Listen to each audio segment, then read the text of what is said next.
assemblies of Wakai. Yeah. Because I went to counties. I'm not criticizing because I want to criticize. I'm criticizing because we said yesterday, former President we are riding private jet. But the Joseph Wakai brought to power is riding private jet from here to go to the Parliament. Yeah. But I will speak because people in sacrifice from our past to go my comfort. Spend my own money to bring him to power because we thought the wrong yesterday were going to be right today. Yeah. I had no regret to vote against one person here. But the people that are brought to power will regret why I had to vote for them people. This country is a better place and will be a better place. Yes, sir. Because there's money in the country that we can live from. We don't need money from outside. So, but we don't want to empower people here. We say that as lawmakers, we have become lawbreakers. We have become criminals.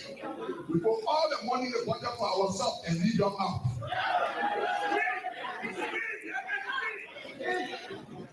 I want to challenge some of your lawmakers. Some people say they want this senator. They're breaking all the law. The law you make is breaking the law, but you want to go up.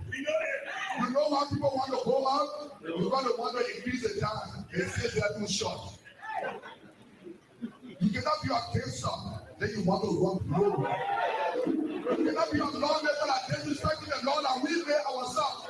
Then you say you want this senator, and then you waste your time. Nobody here can be for the government economy. But when we kill people, it's not happening and it will never happen. The only thing they are there for, when last people go there, government came and say, sanctify people, young love and lawyers are giving 1% and one go in law. But they sit down over there and employ their family people because they need work. It's not the person that needs work, and not the person sanctify people say they want it.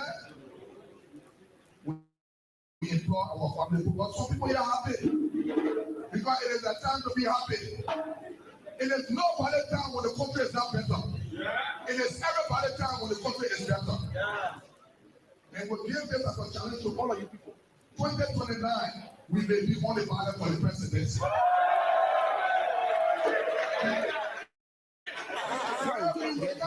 Go Steve to the main store. So the man wanted for you to go Steve on the web post. Yeah. He said, I'm joining to go Steve to the web main store to get money into the store that will go take it from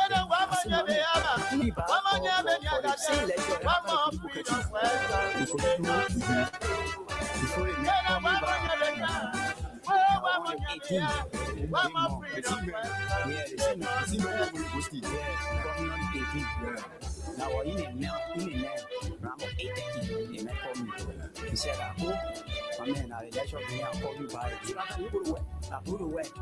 You live where you come to the man. Yeah. When they were coming, they said they were freedom fighters. No. When they were coming, they said they were liberators. But when they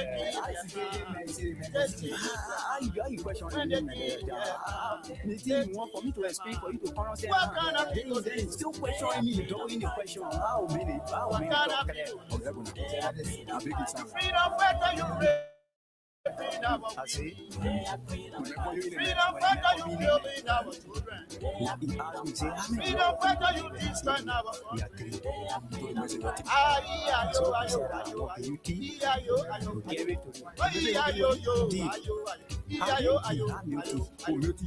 For you to break the bread. 3 pieces of wrap.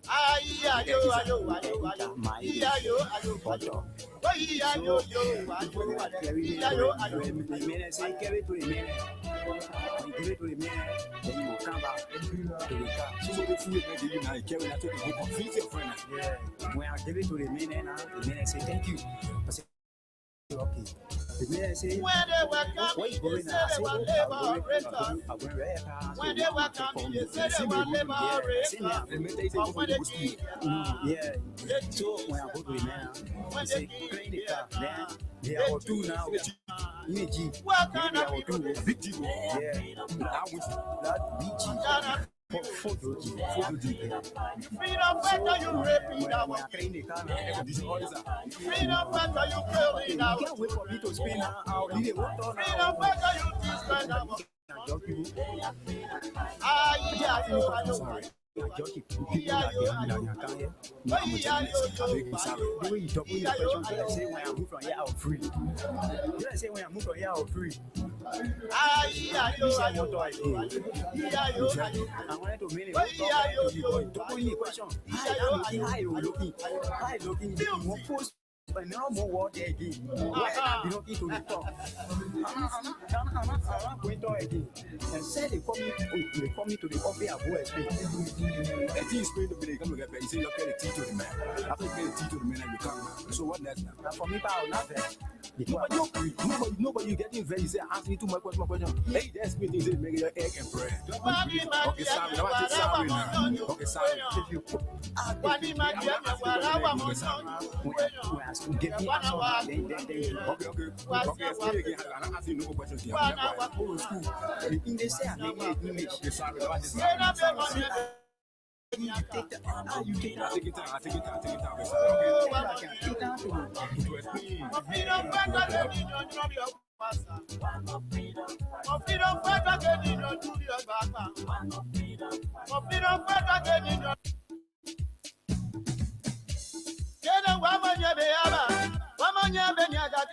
One more freedom for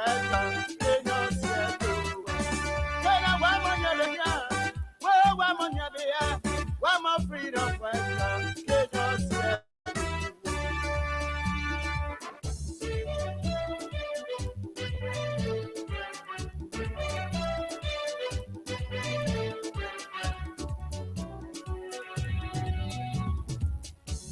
when they were coming, they said they were freedom fighters. When they were coming, they said they were liberators. But when they came, oh, yes, indeed. What a great day. What a wonderful opportunity it feels. they changed their mind. A beautiful way I'd like to welcome all of you from just wherever you are this morning. What kind of people? Wednesday morning. It's midweek in Liberia. And of course, it's midweek just wherever you are. What are you feeling our children? Yeah, it's Wednesday. Maybe it could be Thursday somewhere else. But at least for Liberia, it's midweek. It's safe to say.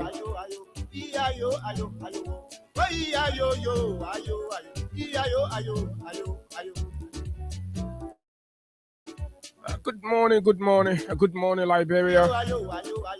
Welcome to yet another fascinating edition of the nation's premier breakfast conversation, Freedom Money Rise on Freedom 87.9. This is where we discuss the issues that matter to Liberia's growth and development. Without fear nor favor, we speak truth to power.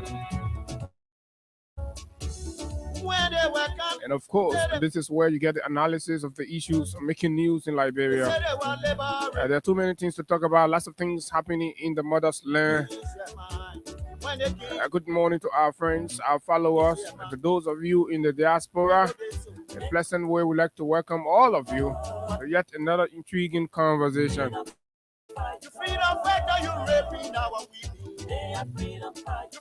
Too many things going on, lots of things. Join the live and share the show. Drop your comments as we prepare to run you through what to expect from now straight up to 10 o'clock this morning. It's going to be a very engaging conversation. And of course, later on between 9:20 and so we expect to have a young entrepreneur, a young Liberian who've lived in the United States of America and has identified a problem, has identified a challenge that we continue to encounter. And of course, have used his exposure, have used his education, his expertise to bring some degree of solution and of course, to that particular sector and environment. So yes, it's important that we encourage these kinds of attitude among our diasporan community.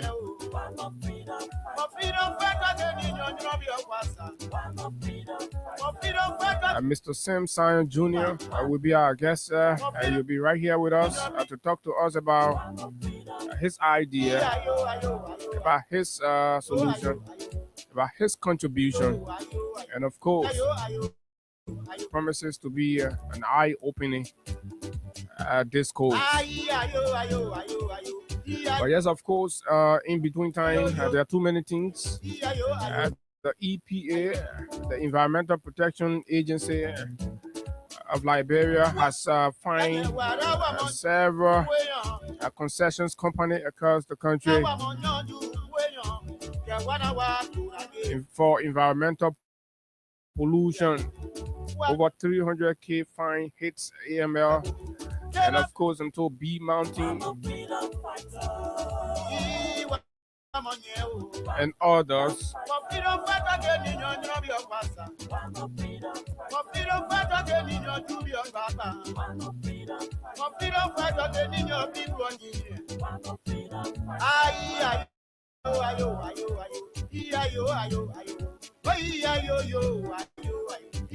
At Hewu Mission is a very reputable school in our country. There is a report of an unlawful dismissal of a teacher there.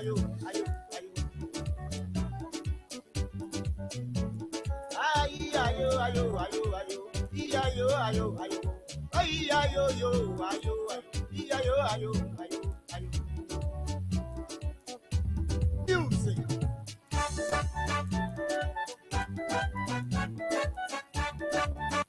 It is your man.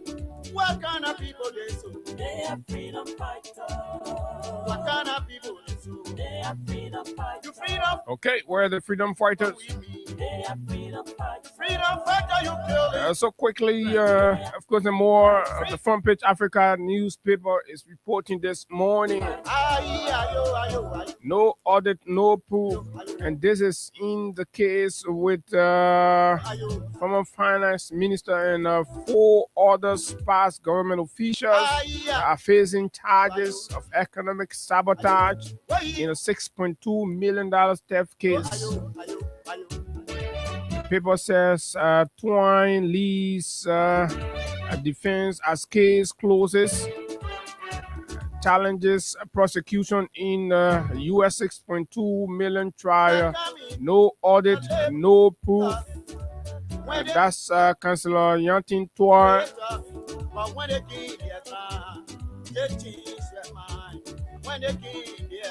Okay, stay on the front page. Why Amara JMB falling apart? Why Amara JMB falling apart? That's Bapolu County Senator Amara Corner. He made a radio appearance on yesterday, and there's been this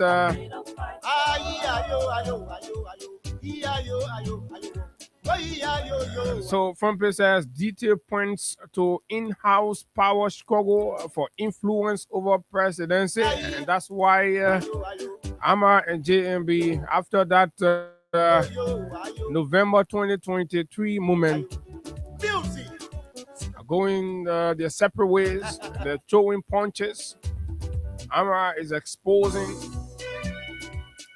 everything he finds uncomfortable in the governance space of our country. And JMB and his followers and supporters are plotting, conniving, funny ways to deface Amara, to boot him out, and make his political life difficult. But folks, this morning, something quite interesting has made it on the menu, and that's about former President George Weah meeting with the United Nations delegation that came to the country purposefully to meet and engage him. And at the same time, this report about members of the Council of Churches also reaching out to the former president for what they will consider a reconciliatory outreach. Now troubled by the existence of a rift that have long existed between the office of the current president and, of course, the former president. So they're making some behind the scene efforts, and of course our camera captured them over the weekend at the Kings FM relocation, and of course new office opening, where some representative of the Liberal Council of Churches were seen, and of course they held some conversation discussions, and the discussions are centered around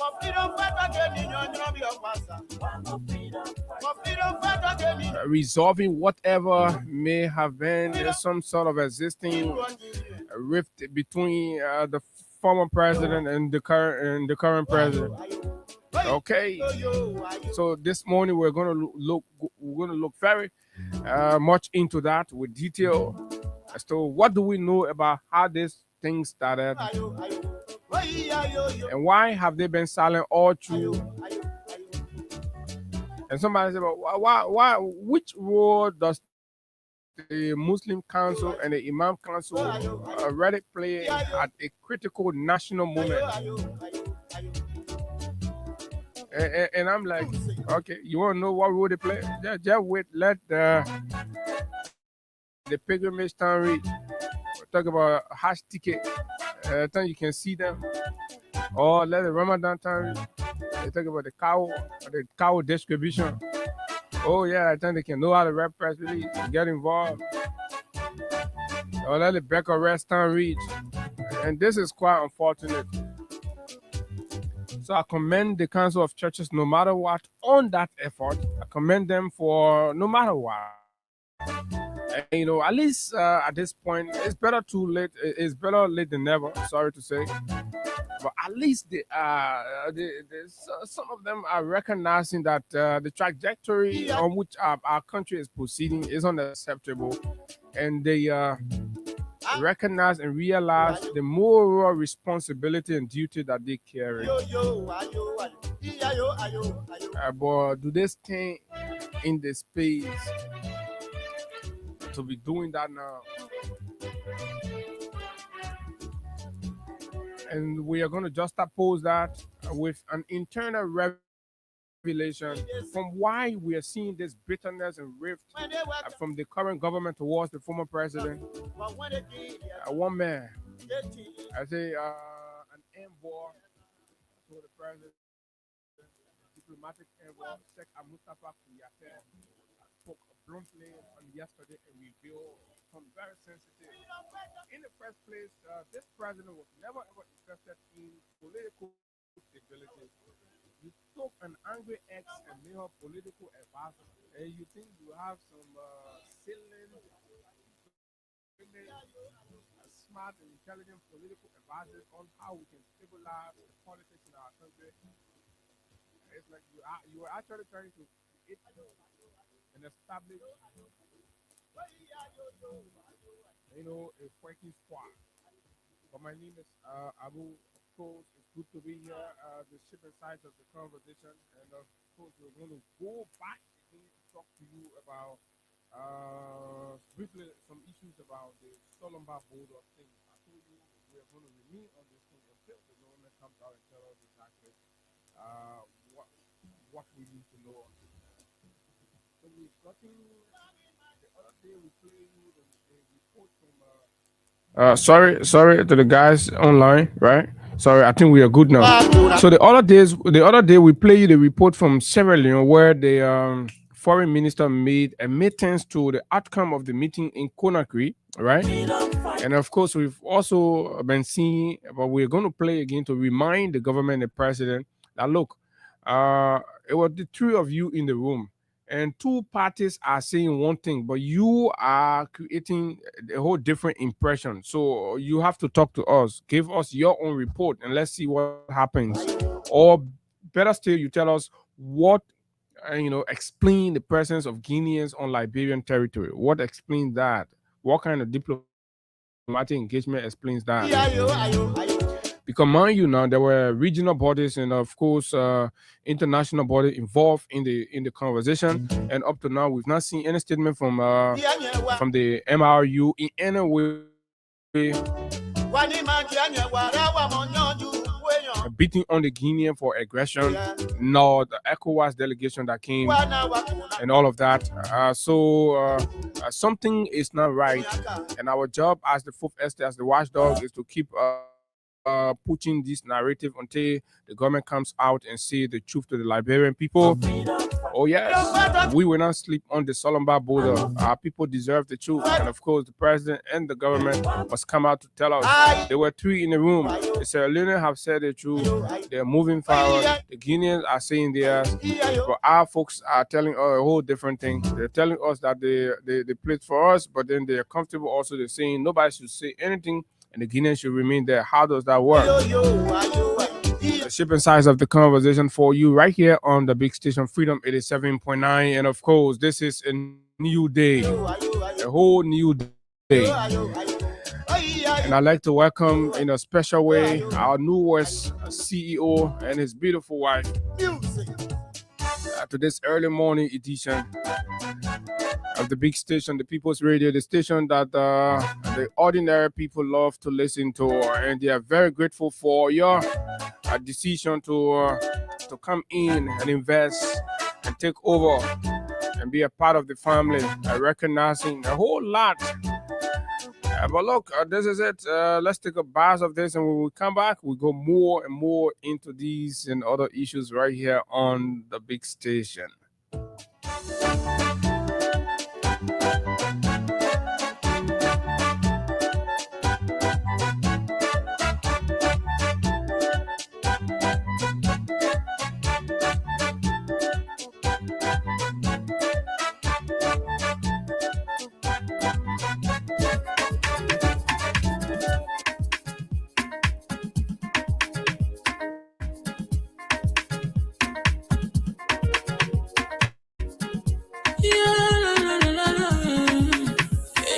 Musical.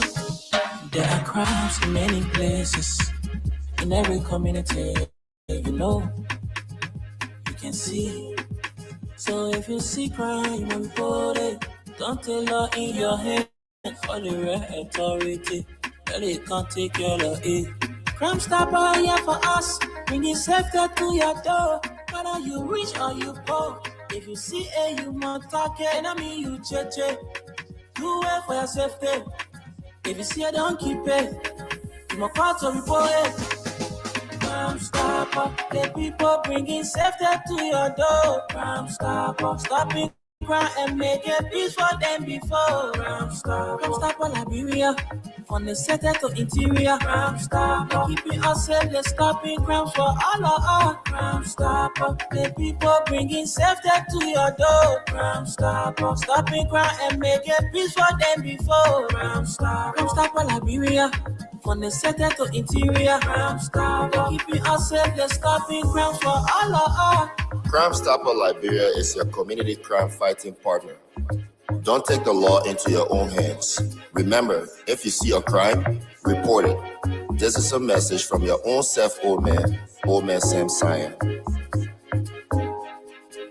Crime Stopper, the people bringing safety to your door. Crime Stopper, stopping crime and making peace for them before. Crime Stopper, Liberia, from the center to interior. Crime Stopper, keeping us safe, they're stopping crime for all of us. Crime Stopper, the people bringing safety to your door. Crime Stopper, stopping crime and making peace for them before. Crime Stopper, Liberia, from the center to interior. Crime Stopper, keeping us safe, they're stopping crime for all of us.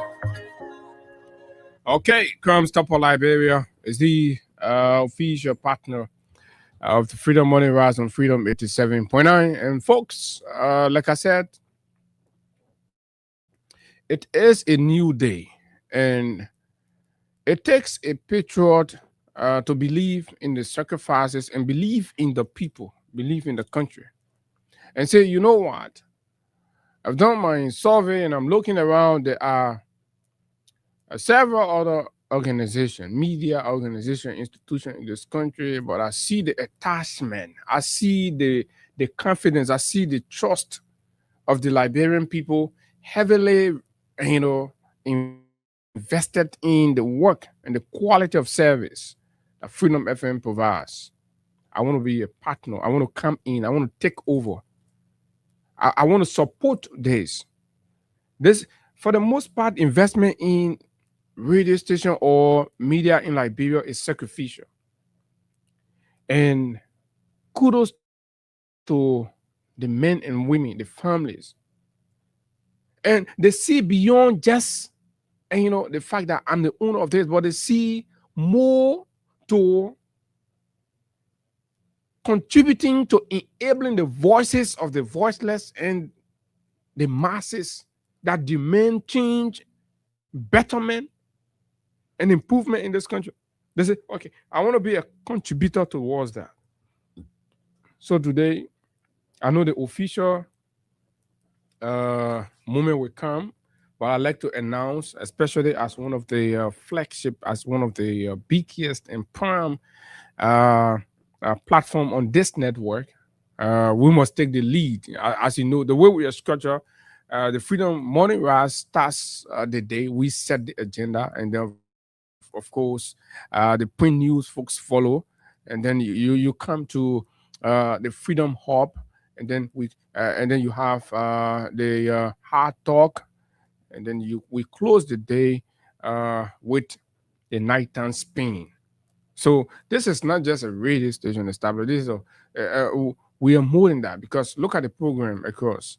Everything is good. So as part of my duty to set the agenda and set the day is to begin the process of orientating you all to knowing that we are under a whole new umbrella. We're under a whole new ownership. We're under a whole new management, which of course processes are being worked, modalities are being sorted out behind the scene to pave the way for the official turnover.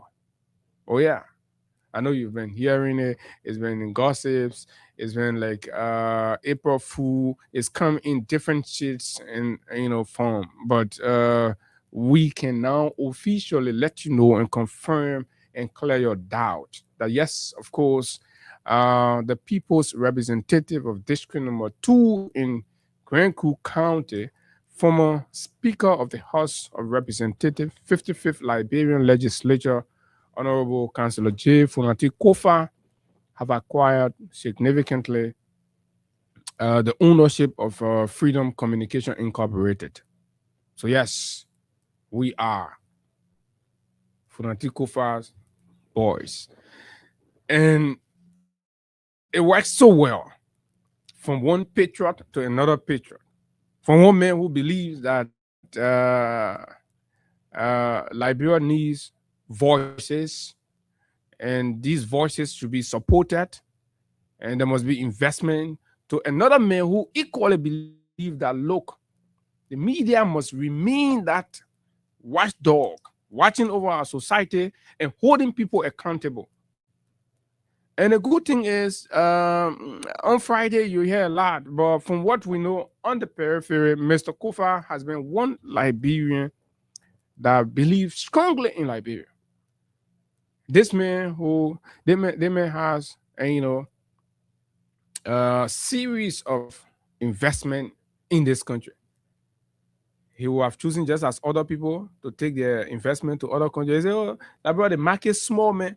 Liberia, the people, they can't do this, they can't do that. In spite of the challenges, they may, his family continue to trust Liberia, believe Liberia, because this is an example of a nationalist, a patriot. In spite of the challenge, yeah, our country is small, ain't get big market, yeah, but any big RDMA again, Liberia bringing it to. Any big solution again, are bringing it to Liberia. So sometimes you have to look at people beyond the politics and see. Maybe at the right time will tell you the different things that this man has been involved with. And who do you see there? So Liberian youth promoting, supporting, right, and contributing towards their growth, and of course the growth of the society. This is leadership. Leadership comes in different spheres, and you got to be able to understand that. So on this occasion, I want to say congratulations to Speaker Kofa, and of course his wife, uh, our new madam, right? The CEO, of course, Honorable Councillor Jonathan Fonati Kofa, and Mrs. Dama Yakesin Kofa,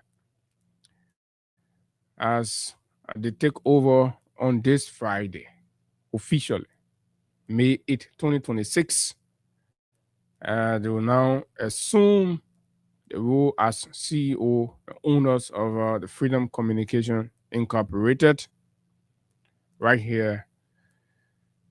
And that's going to be, of course, it tells you, you say when your Christmas will be good, you know when it is.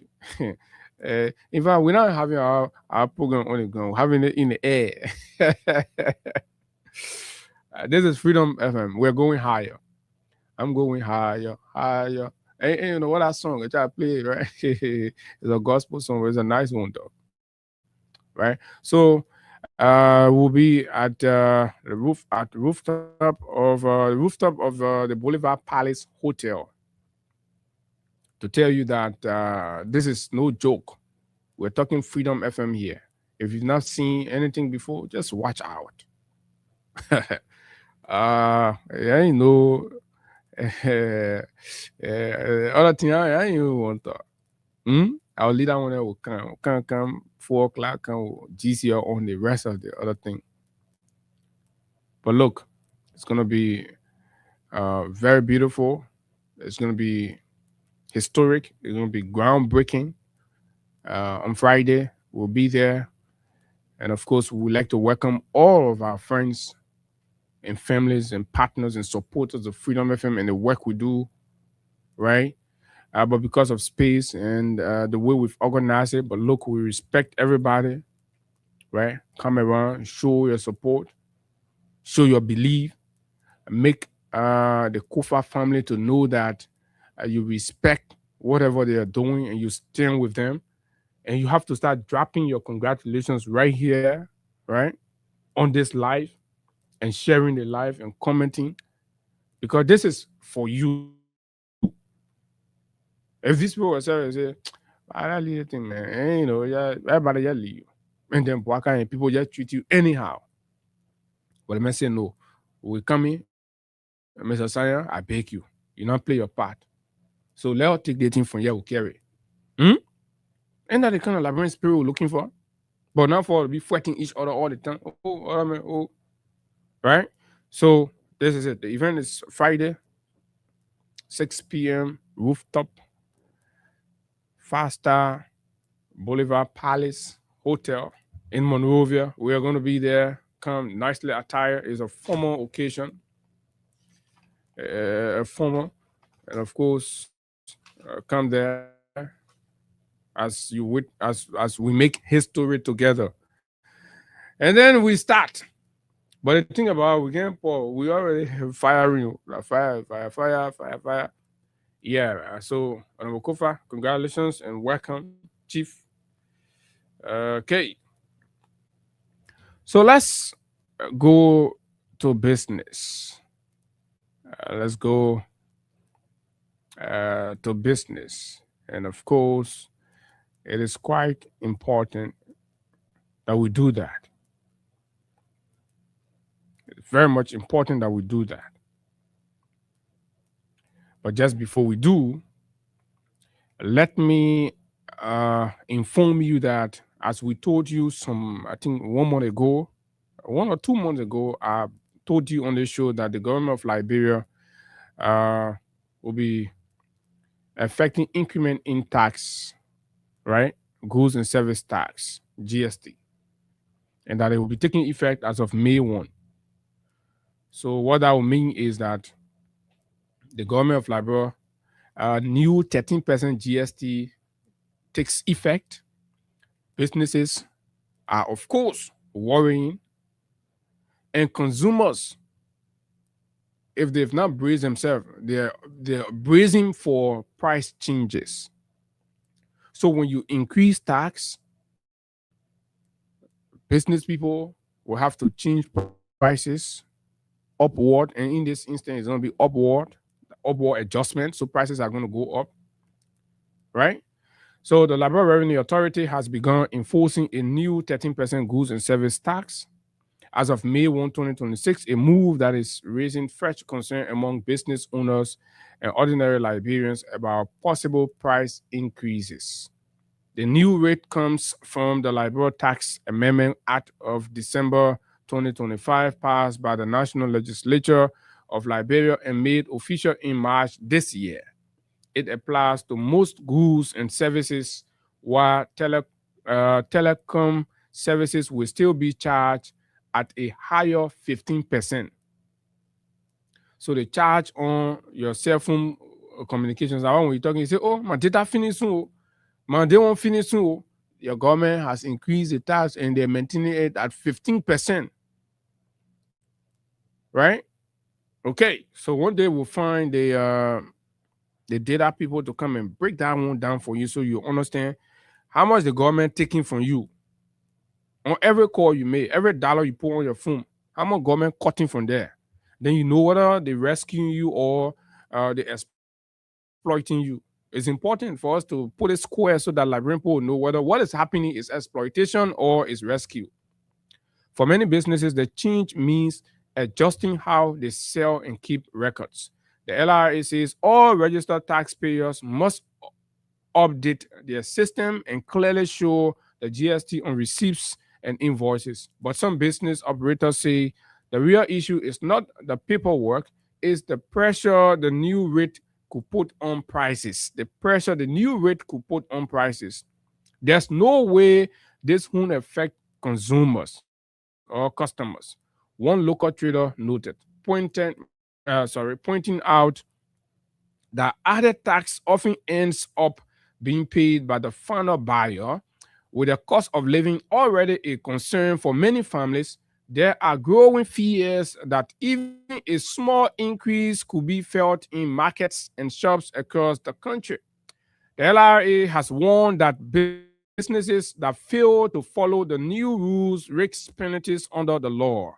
Still, as the policy begins to take effect, many are watching closely to see whether it will truly boost government revenue or simply add more screen to everyday life. Like I listened to Senator Amara Coney yesterday, and he talked about the government's budget execution report that's already out, something we're going to be looking at and, of course, talking about, and the arrest agenda own report, the government development agenda, and, on progress that have been made and all of that. And the reports, for the most part, summarizes in a way that the government on one end is taking more from us, right? Revenue going up, but then when you look at the development programs, the execution of those, the money that's generated from us, they're just fewer. A minute portion that's going to that, but rather it is the partner money that's actually sponsoring, and that's what you're seeing a snail pace in project execution and, of course, implementation. So then the question becomes, what is Rescue doing with our taxes? That's what every Liberian has to ask. What are Rescue people doing with our taxes? Because they're taking more money from us than we have ever seen. And the numbers are showing clearly that Liberians, we're paying more into taxes. But of course, when we come to the impact on what the taxes are doing, we're not seeing it. But rather, what we're seeing is that significantly about 80 to 90% of the increment in revenue generation are going towards recurrent expenditures. And even as they are going towards recurrent expenditure, right there are complaints by civil servants and, of course, other employees of not taking paid, owing some people 5 months, 6 months, 3 months, and all that. So then, where is the money going? Where is the country money going? These are very sensitive conversations that we have to have as a country, and who are people accountable, hold the government accountable. That's what they do not want, but we have to keep hammering that. You got to be accountable. You collect our money. We go through a lot. We're suffering. Our pays are not increasing, but the taxes, the burden on the meager resources that we get is increasing, and so there is a huge burden on the small pay that I take every time. And mind you, now the government is even planning to add that very GST tax to about 15% in 2027. By the time we're in January, and they're going to be rolling out the value-added taxation. So you see, the government not going down. They want to rescue. It's going up, up, up, up, up. Right, right. I'm going higher. Taxes going higher, and everything. And this is sad. But again, the trickle down, we're not seeing it. That's another conversation for another day. Let's go to our issues quickly and bring you this one from the former president's meeting with the UN folks, and also the Council of Churches making efforts to trigger some level of mediatory or reconciliatory dialogue among our president, the immediate past president, the current president. Now, let me read. I think it's a long read, so bear with me. Not as long, but let me just run over it quickly. We are Fitz UN peace building chief warns UP undermining rule of law, eroding democracy. That's the headline, right? That's the title. So the former president, we are, as he fits with peace building chief of the United Nations, right? He warned that the Unity Party, as it is, he warned them that this UP government, with what we are seeing, right, they're undermining the rule of law in this country, and there are cases that we'll go into, right, and also caution them that this Unity Party government is equally eroding the democracy that we all have fought for, along with the United Nations. Now, let's go into the details.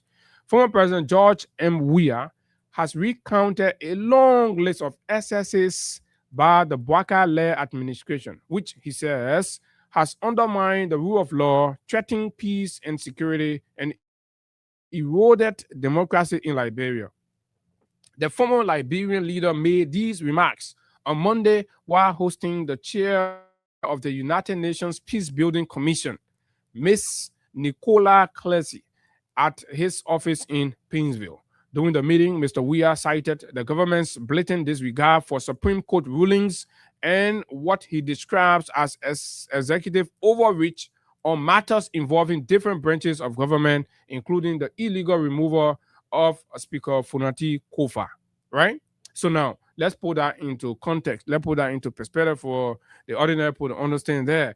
When the former president says that with what is happening, this government, since its inception, has blatantly disregarded a Supreme Court's ruling. The authority of the Supreme Court have in no time in the history of this country been disregarded, disrespected, and of course, belittled as what we are seeing. And there are several instances, right, where tenure position holders who were illegally removed and they took flight to the Supreme Court. The Supreme Court ruled instructing the executive to act in accordance with the law. And of course, the president himself, not anybody, the president himself, who made then a grating remark disregarding the authority of the Supreme Court, and of course, opting to proceed the way he would prefer it.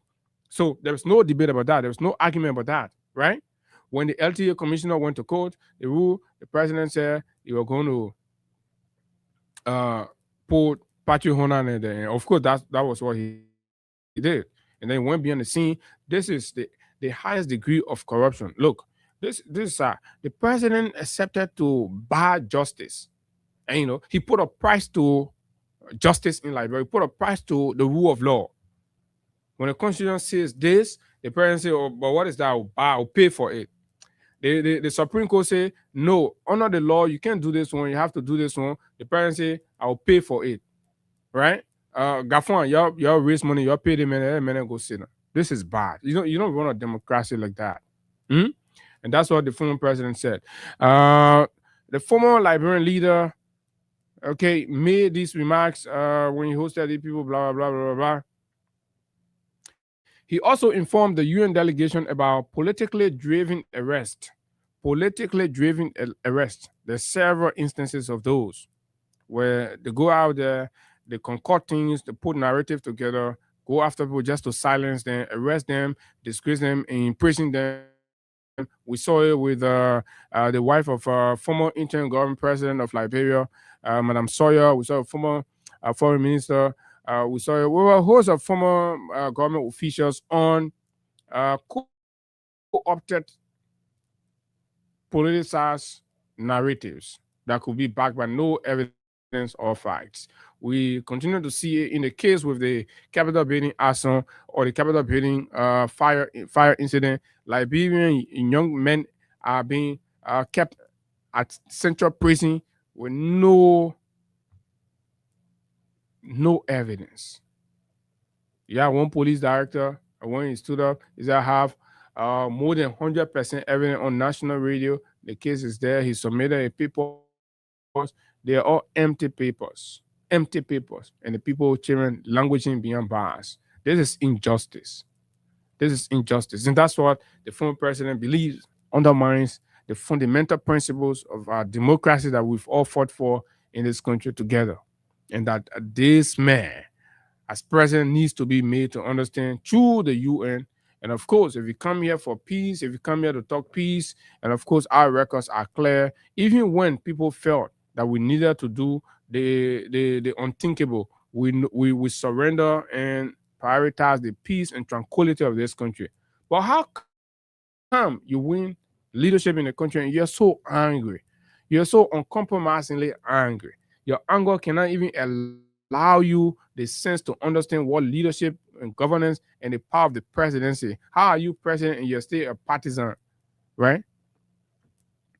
During the meeting, Mr. Weah cited the government's blatant disregard. Okay, he also informed the UN delegation about politically driven arrests and prosecution of former officials of his administration, the removal of 10 officials, police brutality against ordinary citizens, King Jaw, and other places, a host of them that the Secretary General of the CDC has already filed with the U.S. office, the U.S. Embassy in Monrovia, right? Police brutality against ordinary citizens and a general disregard for fundamental rights, all of which, he said, pose a serious threat to peace and security. And allow you sometimes, especially when former President Weah normally takes the podium to throw jabs and probably reflect on some personal moment, and we'll be like, oh, but the man is speaking to you just don't speak. You want to speak at a point where you get result. You don't want to sound like the regular, be talking. No, you see, when the UN people came and met with former President Weah, all the things you consider as the issue you want to hear the former president talk about are the highlights he presented. On this table, he did not discuss why he was playing football. On this table, he did not discuss who he provided medical assistance to. No. This was a table of serious national conversation, and he used this moment to put the narrative affecting the Liberian people and the nation. There was nothing about who he sent to hospital, whose school fee he paid. There was nothing about that. There was nothing about this, and blah, blah, blah. Right? So he understands the forum. He understands, where to get his results. Now, and severally he's done it. So y'all need to start understanding George Weah, from afar. It's important. Sometimes when you're dealing with people, know them, you understand them, and know how they go about their things. For other people, every moment is the same, right? The same way he will address matter when he goes to the legislature. The same way when you carry the man in Duantan market. That the same way you go to. So you can't always be like that. No, right? So the man say, okay, this is about this. So as you have come here, you've come to gather, our perspective about what is going on in the country and what can contribute to sustain peace. But we're telling you this matter. These things have built within the people serious degree of anger, and it needs to be addressed. He says, and a general disregard for fundamental rights, the right to freedom of expression, the right to form an opinion, the right to disagree, the right to choose which party you want to be a part of, that has become a crime under Mr. Boakai. The partisans of the CDC and people are being arrested because they are known to be supporters of the CDC. We saw in the Capitol building incident, right? All of those who are arrested as suspects are all partisans of the CDC, right? Criminalizing partisanship, which is against the laws of the country, absolutely against the law. So this is disregard for fundamental rights, all of which, he said, pose a serious threat to peace and security. How a situation happened, and all those he arrested only from one party. When there were United Party, zealous, equally involved in doing all the things, and everybody was saying their own, but you go and make arrest only one group of people, arrested only officials of the minority black, and send police to beat on only official of the minority black. What is that? You're disregarding people's fundamental freedom to associate and make a choice on who they want to be, what partisan they want to be, and all of that. This is unacceptable. And former President Weah highlighted to the UN delegation that these actions by Mr. Boakai and his cohorts are undermining our peace and security. The former president further recounted a dangerous incident in 2024 when the aircraft he was traveling on was denied landing permission at the international airport. Hello, are you hearing me? Right? This is a direct threat to his life, the life of his wife, and his entourage. Should anybody, a leader, a head of state, right? Should politics take a president to the level of which you want to do this? What is that? Oh, no, a democracy. They're not even military government, they're not rebel government, nothing. Oh, no, a democracy. Just from turning power over to you immediately, why would you want to threaten the life? Right? Especially the air, in the air. You all imagine, you say, oh, well, former president, we has this. Can you imagine if this has happened? Mr. Boakai is unrepentantly angry simply because he showed ingratitude, and that ingratitude was spoken about, he gets angry. Right? His life was not threatened, nothing happened to him, but he showed the highest degree of ingratitude to this man, and the man at a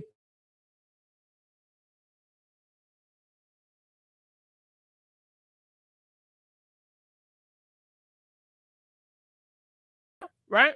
Said the things he said, and this man is angry to this point that even when he has become president, he's still angry, right? Imagine what happened to former President Weah. The man is in the air, right? After calling, according to a source, they were way in Ghana. They phoned and communicated with the relevant authority through the Ministry of State to say, oh, we are coming, right? And the permission granted, everything. They came all the way there in the air, sending signal, and the signal from down is communicating something else.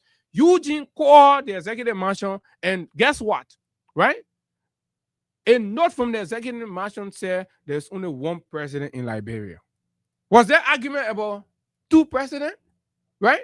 And that was a statement, a remark that came when the former president life is in danger in the air. The risks, it had to take the ingenuity and, of course, the expertise of the pilots to find a way, right? Run to Sierra Leone to be able to readjust, realign, and come back and pass on the other side. Because airplane not look like keke. Why so you say, oh, you coming towards the Gabriel Tucker Bridge, the police say you can buy a power other side, then you just turn the more, you go other side. No. That's not how airplane been looking. So you who did that to this man, clearly indicating your intention and desire for this man to have gotten involved with plane crash.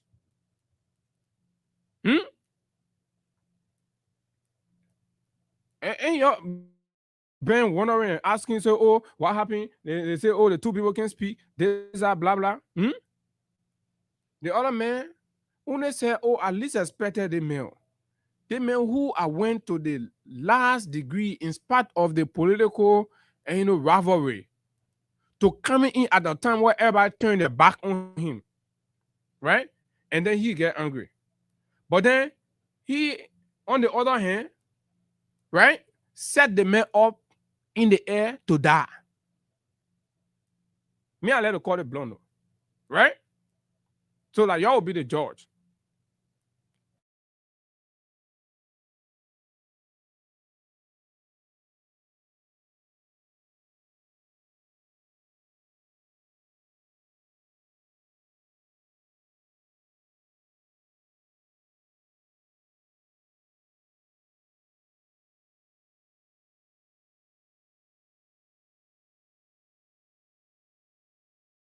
And I agree. He stated that the UN and its various organs, as well as other regional and continental bodies, are vested guarantors of Liberia peace and security. He called on the international community to consider these transgressions as early warning of an erosion of the progress the country has made in peace, security, and democracy. For her part, Ms. Classy, accompanied by Liberia's special representative to the United Nations, Ambassador Louis Brown, said her mission was to engage with a wide range of national stakeholders to assess Liberia's peace and national building process, as well as social cohesion and national reconciliation. Right? That was a mission.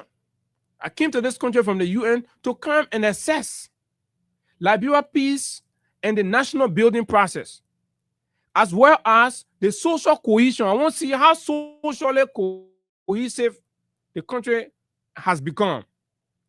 Not knowing, right, the reality points to social erosion, the erosion of our social capital, hate, dislike, right? Messages of hate flying all over. Renewed tribal bigotry, sectionalism. These are the reality in today's Liberia when the world expects us to be moving forward, right? Building a more cohesive and strong, resilient republic, holding in one accord, but we have the most experienced old men that have come. Listen, look at how Funanti was removed. What else? A seasoned professional, right? Supporting your agenda from the very day he sat in the office as Speaker of the House. Respected you and honor you. You say, oh, because the men are UP men, you want regime speaker. You violated the law, abused the Constitution, abused constitutional privileges, and sent police people to beat on lawmakers. Y'all need to tell the UN chief that one, the UN envoy. Y'all need to tell them. And you got Louis Brown standing there. Eh? Hypocrites. Louis Brown, yourself couldn't provide. Louis Brown, yourself couldn't provide these things. You're not aware of all these things. And I like the note the UN envoy ended on, right? To see social cohesion in the country. What kind of country? Bwaka, Liberia. No, nothing existing as social cohesion.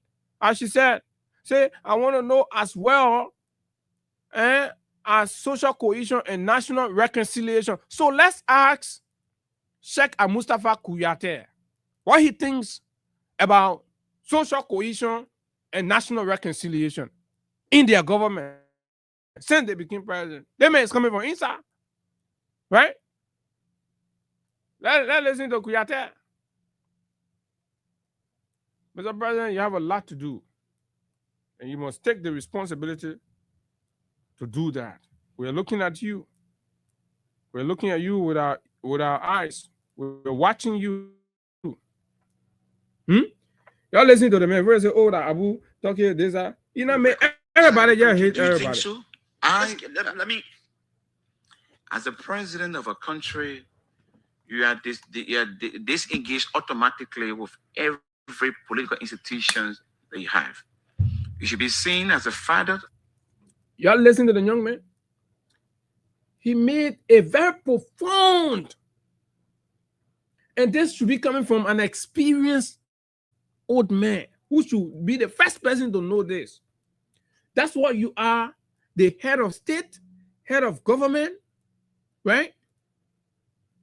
And of course, commander-in-chief. There is nobody that carry 3 distinct portfolio and responsibility in this country than that singular man or woman occupying the presidency of the country. The only man that is the president, right? That is the chief executive, that is the commander-in-chief, right? And the head of government at the same time that you want. That kind of big head of a portfolio, you leave it, you surrender all that one to partisanship. Can you imagine? Then you start looking for who will employ, doing CDC time, this, that.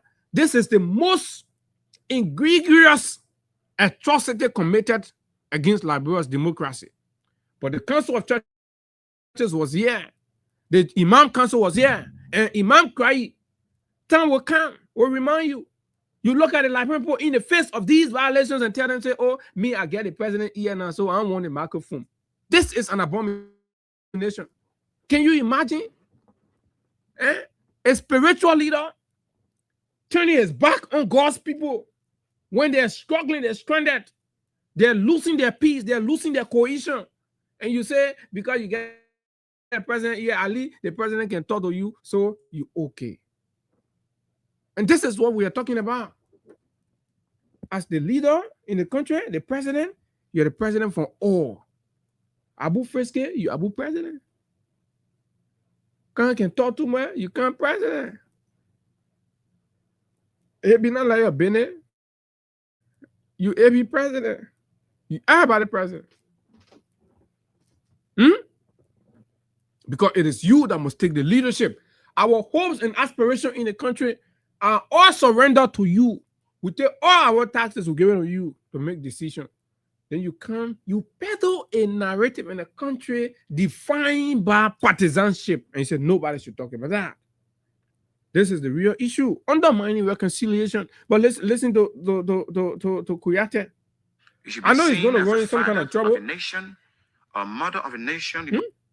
As the president should be seen as well. The father of the nation. Has Bouakai played that fatherly role where the father denied for another child from the family to be trapped in the air and deny lending permission simply because, according to him, right, he is the only president in the country, only one president will get in the country, and he will not use a VIP terminal.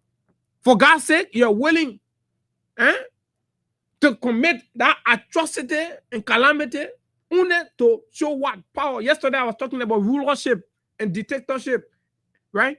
And the characteristics and the elements that constitute dictatorship. What is that? The quest, the naked quest and desire for power. Only one president will get in the country. Listen. Someone who speaks for all, represents all. He's now representing the district. Okay. A president is someone who speaks for all, represents all. Have we seen that with Mr. President? No, Mr. President. The rest of us who do not believe in your party philosophy and all of that and have some degree of disagreement with the way you're running the country, you do not see us as citizens. Look at your recent utterance, right? So very divisive, right? Describing your critics as dogs. Should that be coming from the leader, the father of all? Y'all be real for once, man. Y'all take out the partisan cap. Let's be truthful. The old men are not leading well. Absolutely not. The old man is not proceeding rightly, and you know it. But you feel it's okay because you think that sedition is targeted. You remove a responsible and quality leader from office to replace him with what? A bootlicking sycophant. And you call that the country making progress? Who takes, right, an international law expert from the office of speaker and replace that man? With an empty shell, partisan. So you're replacing professionalism with partisan bigotry. And you think the country will be making progress with that? representing a district, nor is he representing a county. He's representing the Republic of Liberia. And it's only political party that I know that he's aligned with is the Republic of Liberia. And that should go to all of the small little boy, yo, get the kind of sense to be talking they kind of want. Right? But the radicals in the Unity Party, EPS director, Sam Gay, how you call him? Gregory Coleman. Who else? They're there. The radical, they've hijacked and they're peddling so bigotry, hatred, partisanship, and all this nonsense. And the president has lost track. The president lost track since. All of us in government must understand that we are no longer a political party. Liberia Constitution does not represent any political institution. It represents the Liberian people. It represents the sovereignty of our country. What I want to say to you, my brother, President Boubacar, if he has any challenge in his leadership, when it comes to rules, he's building rules for our people. When it comes to uplifting the livelihood of our people, yes, he's doing that. When it comes to international image, yes, he's doing that excellently. But what I do know, his challenge that I do know, is that President Boubacar has a challenge to reconcile this country. Right? So what are you envoy? The one coming from inside. They made inside the government, and they're going to get in trouble. And that will be exposing the intolerance of the government. First of all, Majabate ran in trouble because Majabate decided to say, oh, the country dirty. They kept it against him. They let it to cool. Then they flush him out. Prophet Key, a supporter, identify what he believed, corruptibility in the actions and attitude of some senior officials associated with the government, and then it gets balloon and used as a justification to incarcerate the man and put the man behind bars for 6 freaking months.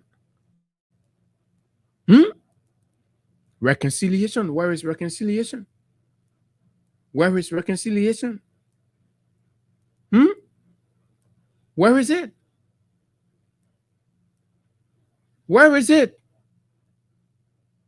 When state architectures are being used as weapon against the very citizens. Reconciliation of this country will not begin for anyone else unless our leaders. He's more experienced, he's more age, he's not someone who to be seen as a knowledgeable person. Okay, you know, Shaq, the thing this young boy was saying is a very smart, and at this point, I don't know how the folks will see it and interpret it, but this is demeaning to the president's age, his knowledge, his wisdom, his experience in government. This is absolutely demeaning. More than 2 years for small boys to sit down and start to assess and say, we are not seeing within the leadership that you have shown so far. We've not seen what accounts for qualitative contribution to reconciliation, peace building, national cohesion, unity, and the promotion of togetherness in the country. But rather, we are seeing you are running the country like a young man, overly exuberant young man who is overwhelmed by youthfulness. And you know, that's what we are seeing on display. Instead of a sober-minded, professionally experienced, elderly leader who leads with wisdom. Let's go further. But he's seen as someone who is wise. And I believe that's what I called recently. I went and visited the political advisor to the president. I went to her house, honorable, a senior political advisor to the president. I went to her, said, you mean Mandela I Cooper? said, Your Excellency Mandela Cooper. Look at one senior political advisor. You get cool. And your road is ensure that there's no political differences in this country. Are you aware that our two presidents are speaking? She said, yes, I'm aware. I said, how do you feel as a political advisor?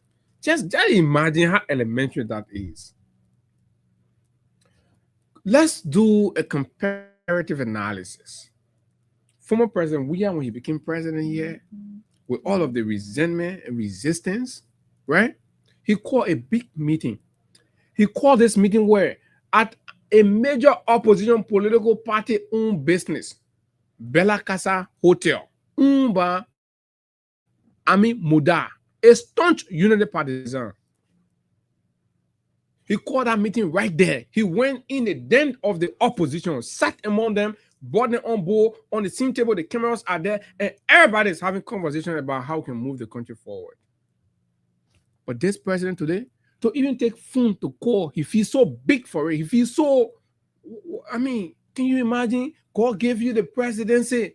Y'all listen, oh, my people, y'all listen. Sometimes let's be fair. Y'all got to take off this whole hatred and partisan sentiment thing. Oh, because people have the right to be seditious. People have the right to be associated with the ANC and any other political party legally registered under our laws. They have the right. You can't hate them because they do so. And they can be treated differently because they do so. No, this is wrong. And that has to stop. Because if it doesn't, like former President Weah is warning, it has the propensity to derail and undermine the gains we've made in our democracy and our peace and stability. That's what he does not want. That's why he's pushing the UN envoy to go and have this conversation with all of the stakeholders that they're having. That you don't do this, you don't go this extent with a man who took his phone and called you and conceded and congratulated you and accorded you all of the necessary collaboration in the transition. Right? So where's the hate coming from? That you made him, God bring somebody, God get in their grace. And he said, the Scottish man, why should you make a national agenda to decimate the CDC as a political party? Why should that even be the conversation? That wartime here? Why should a government make it a priority, right, to destroy another political institution? For what? Why are you wasting your time on that when you should be focusing on the arrest agenda and how you can achieve your arrest agenda? Misplaced priority. That's why we can't get reconciliation. Families, people in government, they don't want to be associated with you because they see you not as a government praise singer. They cut off speech from you. They don't talk to you. They don't even want you and them to be seen in places. You know how many of our friends don't even pick our calls anymore? And you say that, oh, reconcile, and somebody say, oh, they gave you peace and war. You see that in the country, families can speak to each other. 3 years now, you're president in the country. Brothers can see eye to eye. Friends, church brothers, spiritual brothers can talk to each other. Political divide. Imams are cutting speech with critical voices because they disagree with you. Imam Kari doesn't talk to me. Can you imagine? He doesn't pick my call. So he creates a brand. Oh, the man that CDC man, should that be the order of the day? Do you know that calamity in the country? They got a spiritual leader. I got our bishop, my own papi. Water in the desert, papi. The man, whole trainer wanted to join me the other time. Started attacking me. So we don't need that. Because there should always be people who speak truth to power. Being in the office of the president, what advice are you giving to the president? Because I have a limitation. The president have those who advise him. He has people who can go and represent him. You are the one to represent the president and like a special advisor to the president on this issue. What are your rules to do this? She said to me, what other rules you get? No, what other rules you get? That'll be passing around anywhere Kungo when you see her there. I'm the spouse to the speaker. That what they hire you for? That what you taking Liberian poor money for? Look at the political tension in the country. Mandela couple. Kungo, you hear Kemba is standing there. Kungo on the football field to go celebrate with a constituent. He's standing there. As soon as you see General, you call in General, I'm the spouse of the speaker. Look at that. So childish. On what basis was the woman preferred for that role? political advisor to the president of any republic. Do you know what it entails? That they'll be putting back on your arm, passing it around beyond one other government official. I'm the spouse of the speaker. I'm the spouse of the speaker. Huh? Damn it. What can I rescue this? She said to me, I can assure you that we are discussing with former Madam President Ellen Johnson Sirleaf. We are putting a committee together to see how we can handle this between May to June. It will be resolved. And but man, listen to that. But man, this lady has been political advisor to the president when a political decision was taken to demolish CDC headquarters, and actions were even being made, right? Provocative actions were being made to deny them the space that they currently hold. Do you know when the official government permission was given for the CDC? So, Hyena been brave men within the range and fire. If the CDC are going to be waiting, right? That headquarters conscription are not going to be on. It had not even about a month ago. Maybe Karen can confirm that. When Giddens then finally released, by that time, the Pope finished reaching 2-story. You think they play looking politically stable or okay? This does not require a committee. What it requires is that the president will have to leave alone with his wife and call Mr. Weah that I'm coming to you to see you. Let him go to Mr. Weah's place. Oh my God, this is the abomination for some folks within the United Party and some even supporters of President Bouaka. They see it as a big, horrible abomination. People are not mature. People are not going beyond. We're talking about, executive protocol here. They're not age. You are the president. You make the move. You control the schedule. President, I can't wake up on your heart and say, oh, I can't visit my papi, the president. No. You know how the security board interpret that as? It is the president that makes the call, sets the schedule, right? It's the president that makes the move. And somebody say, "Oh, why Jawia the papi go to the papi?" Tell us that how it work. You know what I mean? You know the president's schedule. Then he say, "Oh, because he ordered the papi ordered than him, so that he the one to go to the papi, that he the one to call the papi." You don't get no minute. You just go take phone. You start calling the papi phone. That how you do the whole presidency with all your experience. It's the president that directs protocol and asks them to schedule a meeting and then extends an invitation. It's the president that can extend that invitation. Then the man will come to the house. Or is the president that says, you know what, I'm leaving all that thing. Hey, Madam Katumo, let's go see our son. Remember when they turned the man or president, the man, a family, all of them came here. They brought that small gift, that small pack, and you see that small, yeah. Let's go, man. You think it's still on the people? Let's go. I ain't even telling nobody. Hey, gentlemen, you get ready. Let's go. It's just a stone throw. Nobody to President Weah Gate will see the president convoy coming, right? And then they say they're not opening it. So everything is in the president code, that the president angry, that the president vet, that the president won't talk to nobody, that the president won't be showing his, that the president, everything is with the president. The country is going down at the president. The country is heavily divided at the president. The president is responsible for everything. The president can fix this when he has it in him to do. But he is the one refusing. Why is the man interested in this level of hatred parading the corridors of our Liberian politics? Look at today. Let him go to Mr. Weah's place. Let Mr. Weah block the gate. Which will not happen. Weah say, I want to see you. I want to see you. And that will do nothing. Hey, my man Clarence is part of those who believe that and Bouaka needs to go to Weah. I don't know what they find out so something to them. Bouaka might not go to Weah, man. Weah sort of kind of Bouaka easy. Say or call it man. You said that to her? I said that to her. And I didn't stop there. I called Senator Nathaniel McGill. As I said, Magildi say, I said, how do you feel to this? I'm feeling fine. Take a check. I think this was great.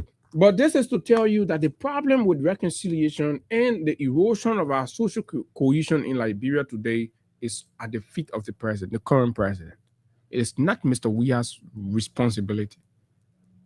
Mr. Boakai takes full responsibility of it.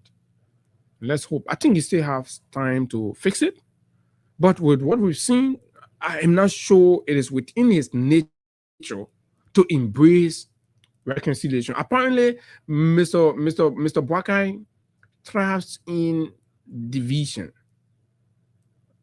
I mean, I don't know. From the way I look at it, why is this man not putting more towards bringing everybody together? But he's more like, no, listen to the man. Refer to people who criticize him and equating them to dog. Listen to that. I mean, the leader, and there are several of that. He's always been so condescending and demeaning towards other people. It's like ostracizing and branding and describing other people and putting it in a bracket to the point where when people in government, they don't want to talk to you, they don't want to associate with you, they don't want to be friends with you, no matter what. But they were in opposition, they were critical, but their friends were still interacting with them. They were still hanging out together on the weekend. That's when you had this thing Friday for everybody, and everybody will be hanging out and chilling and doing things together. When you go to Calabash, the tables are separated. You go anywhere, things are like that. Blue, green, blue, green. How you empower, you're looking for green, you're looking for blue.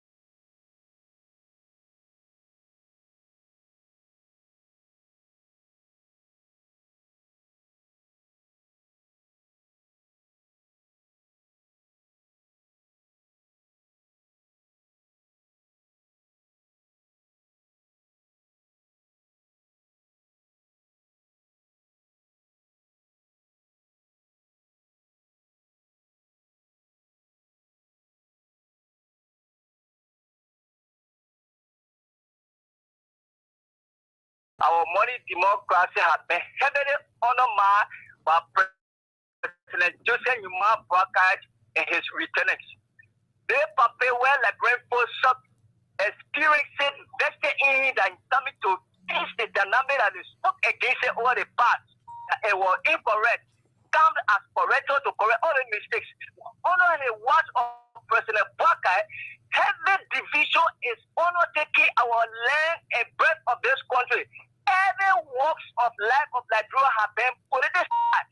Even when they in a gallery talk, you want to ostracize you, hey, you are CDC, you are ANC party.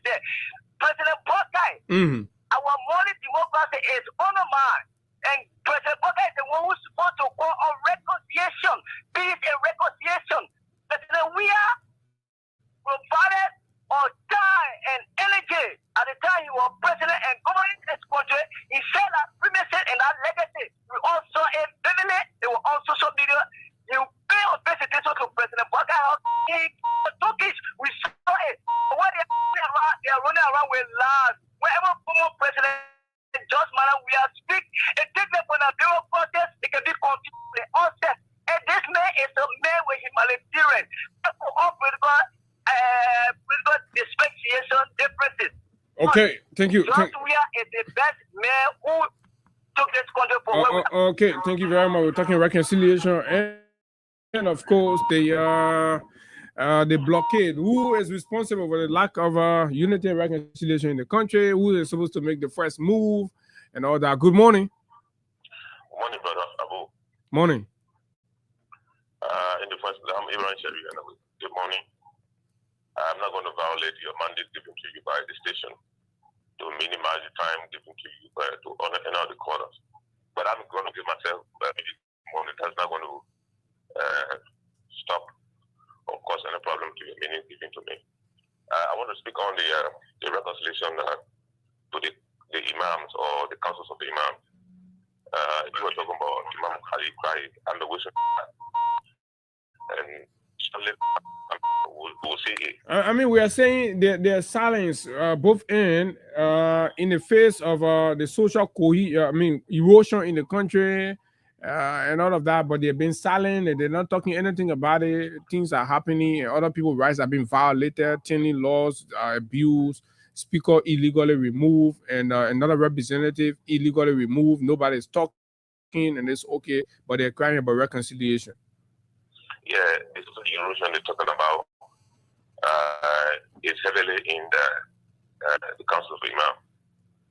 This is why they are silent among us. I mean, I'm serious about it. So I can go discuss it, but let me tell you shortly. It's an abomination to see the Imam who speaks to us in the mosque on Friday, 45 minutes, listening to him, telling you about God the Almighty, telling you God the Almighty wants us not to do and to do. And what he's supposed to do, he's not doing it. Why? Because he doesn't want to create it. I'm not a Christian, but I will also speak on it because I have family members who are Christian. And I've been living with this country with them from time to time. During the time of Kafuma Konen, in that interfaith religious council, we saw what they did here. But the reason why our imams remain mute and silent is because they have created a severe, deep division among us. Abu, I will not speak all to you on this video this morning, but tell you that they the one created it. That's why they are not talking. So you blame the religious people, the religious leaders for it? Of course. Even the woman you talk about on the desert that he can take your call. You think so he's not supposed to take your call? Because he ashamed of himself. He has already created the division between you and him.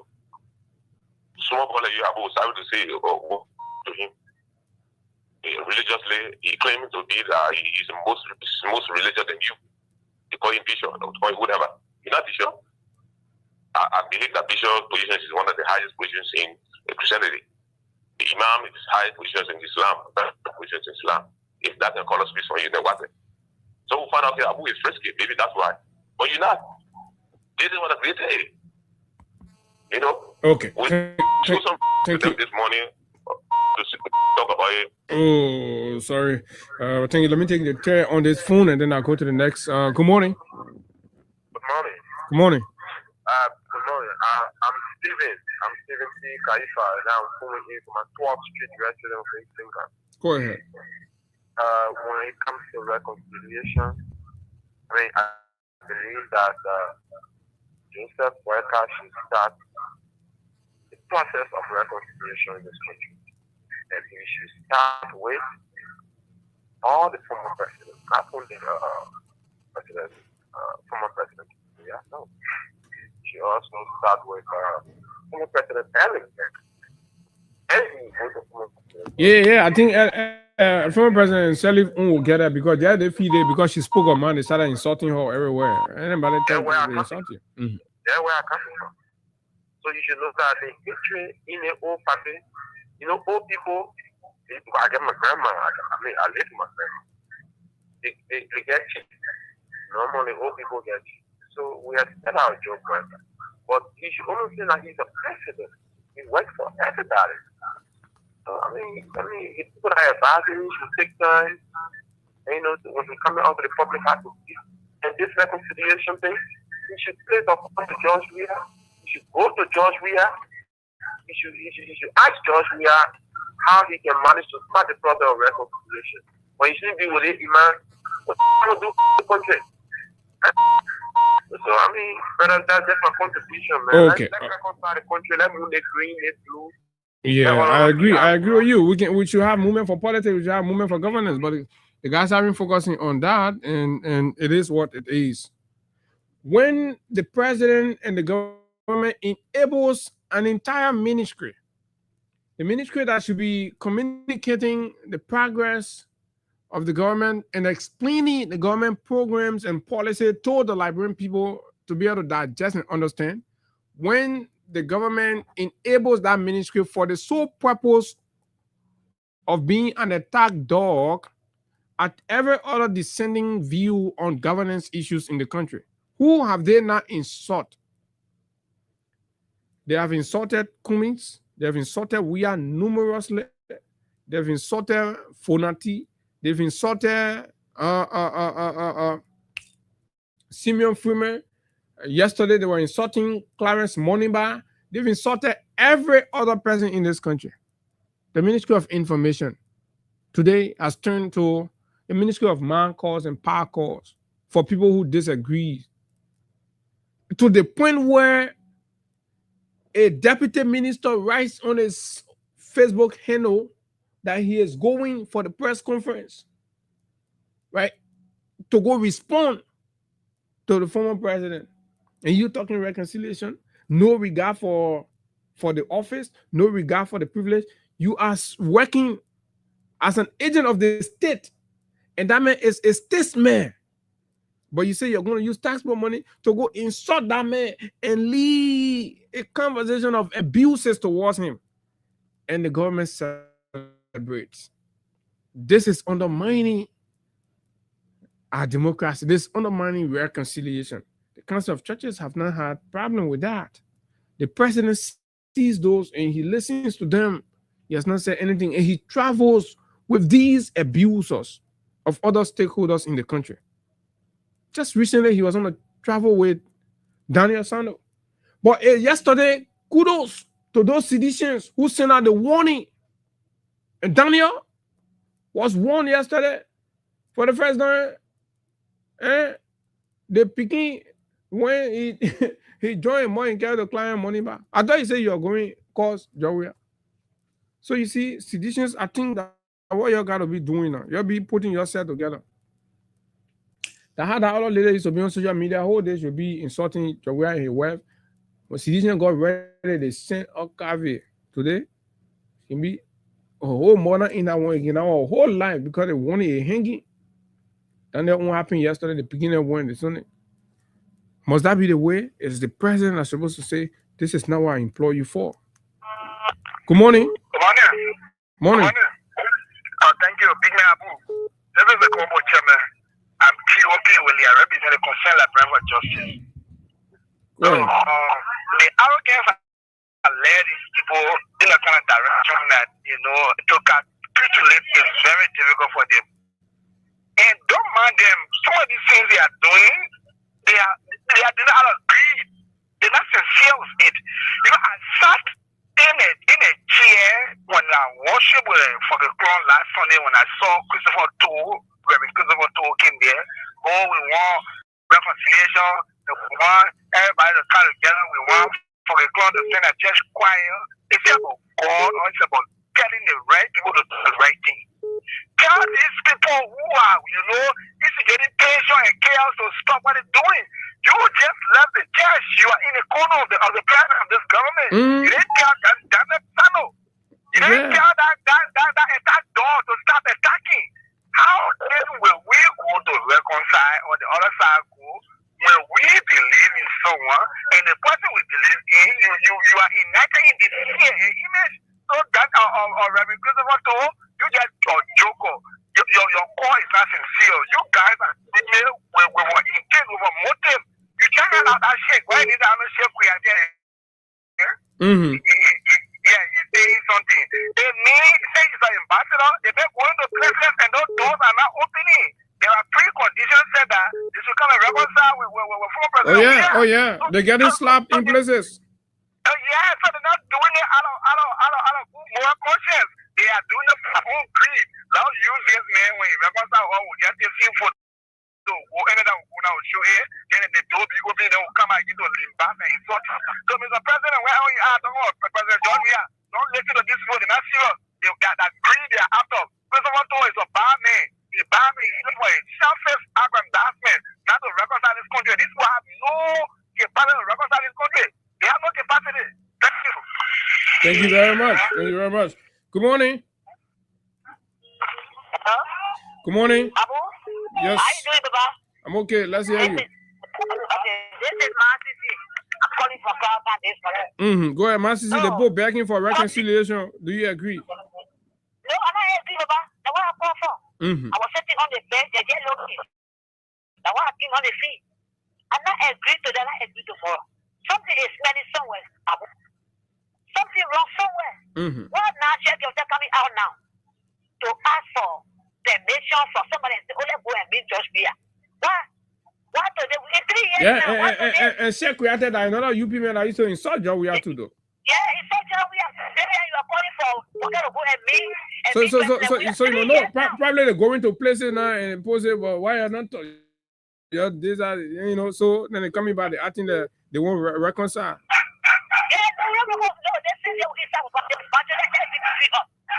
Somebody we were okay, you were here, when we are in the air. They say it's level the airport. Everybody is grateful for that man use the knowledge and wait for the one to put down the landed there before coming back to Liberia. And today instead of going on and on and on. What was there? What was there today? It's talking about one vote and because that was just here. No! For me, although we are Christian, but when it started, but we are election in this country, you call that woman, what to eat, yeah, what? It is presented envelope to Waka, who know in that envelope. And President Babila and win the election. Because I come and dominate the country. For that day that the program, you have to make for a program. So they want to call for and send it to go to that. They will not go, even for we are boy in this country. Oh, shut the door. So now more peace, that peace that they can't even invite them for national occasions. They don't send them an invitation. Yeah, they don't send them. You talking about peace. Look at they don't send them. I be happy on social media. You show we are on a daily basis. It's something a cool creator. Who was the thing you make that love me bed? Right when you go on occasion, you tell the message, get my bed if you are coming. Then you ask the man, what are you message? Oh, I get to the 6 point. Now you're opposite president. We are. They call him or you call him. We are going to the president. No, where is that from you? We need to move today. Let it be the way we let it prove the God. If you say I'm going to be ready, then go ahead and do it. But we don't want to say we have this one with president. We are. Why you think it's late now for that one? It's late. It's been elected. It's late. It's late. I'm telling you, Abu. It's been elected. You're like you're going in their pocket and eat it. Everywhere they go, that's a slap in their face, Abu. Justice is wrong somewhere. Justice something wrong to go. Everywhere going to ask them, what is George Weah? So in case the president say he made mistakes, so he put all the CDC put back to their position and say let's do reconciliation. You all agree? Where is the mistake? If you are taking vote to the vote. That poor fanatic go far back, move Regine speaker from there and just say hypothetically now. They will not do it. After destroying our people, they will not do it. They will not put them back. So just leave that to my son. He said, we're not happy. We're not supposed to have anything. Regine speaker, and he did it. Everywhere they go will be a slap in their face and nothing they will achieve in their government. It will be a confusion. It will be disinformation. And what have you? No understanding in their government. What a man said, he come to pass, Abu. We tell them we don't for in this country and he listen to us. Even you say it for 10 years, you're talking your mother and father yet. You are here as a you are saying the truth. They do disagree with us. So they want to catch them or want to go and be president. We are for peace talk. While you fighting war, you get with peace and war. What's going on? I'm going to get with peace and war in this country. What's going on now, Abu? They're talking about peace talk for we are. It's related. It's related to more. We don't want peace talk. Let it bring and the blue divine or the judgment they come. We wish you what we're talking. Thank you. Okay, Massey Claire. Massey say you're my leader. I don't reconciliation with God. We'll reach there, we'll talk it. Good morning. Good morning, Abu. Morning. Thank you. My name is Lee Baston. Yes, I'm not fully from Trinity Patrick. Abu, if I have my home, where the people leave at 1 minute, but a lot of they not start the road, they not start putting cross right on there. Yeah, they can pull the boy and lad and do the best. Yeah, but y'all can't tell me thank you. I've been talking for you. Yeah, thank you. But you see the issue of the Council of Folks. President, we have to not even extend the meeting. That is kicked away. That is kicked away. Let me tell you the history of the country. They can run 1990 when President Joe was in power. While they were going to do funding the government, the president was still sitting as president. The same Council of Folks. And I'm calling the Council of Churches now. Council of Folks. So no, my man. Yeah, Council of Church about. No, Council of Church about. Don't do that thing. Abu, you guys were here. When all those wrong. No, not everybody now. There's some Google people there too now. No, you know, everybody can be. Nobody spoke out, Abu. That was here yet. No one got so far. The same man I want to talk about. He was the same man I want to. He was the same man I want to. How you call me? Which is number 4. That was Sam. one of the security, I will not even allow you to enter that place because they are all traitors. They not being work for the country. They are only there for their own belly, their own started game. That's all about it. So let us keep away from President Weah. They're going to do that back. Do that back is a new man now to reconcile this country. President Weah got nothing to do with that. He don't want 40 people around here. So why you think they're coming right now and asking for reconciliation after violating and illegally removing the speaker and threatening the life of the former president in the air, denying him the airport terminal and chasing after his wife? Why you think they want reconciliation today? That platform is that people belong for them and there's everything the city are coming up. When they are sick, I want to say, for me, I don't trust them. They get it for President go. So the President we have to not step there. No, it's not relationship that you go to other meeting. That is his job. Then the president, he is responsible now to go on the country and then reconciliation among the people in that president. Yeah, but how the man will reconcile the country now when you saying the other man shouldn't trust them, they might not go there, this, that. So I reconcile the country.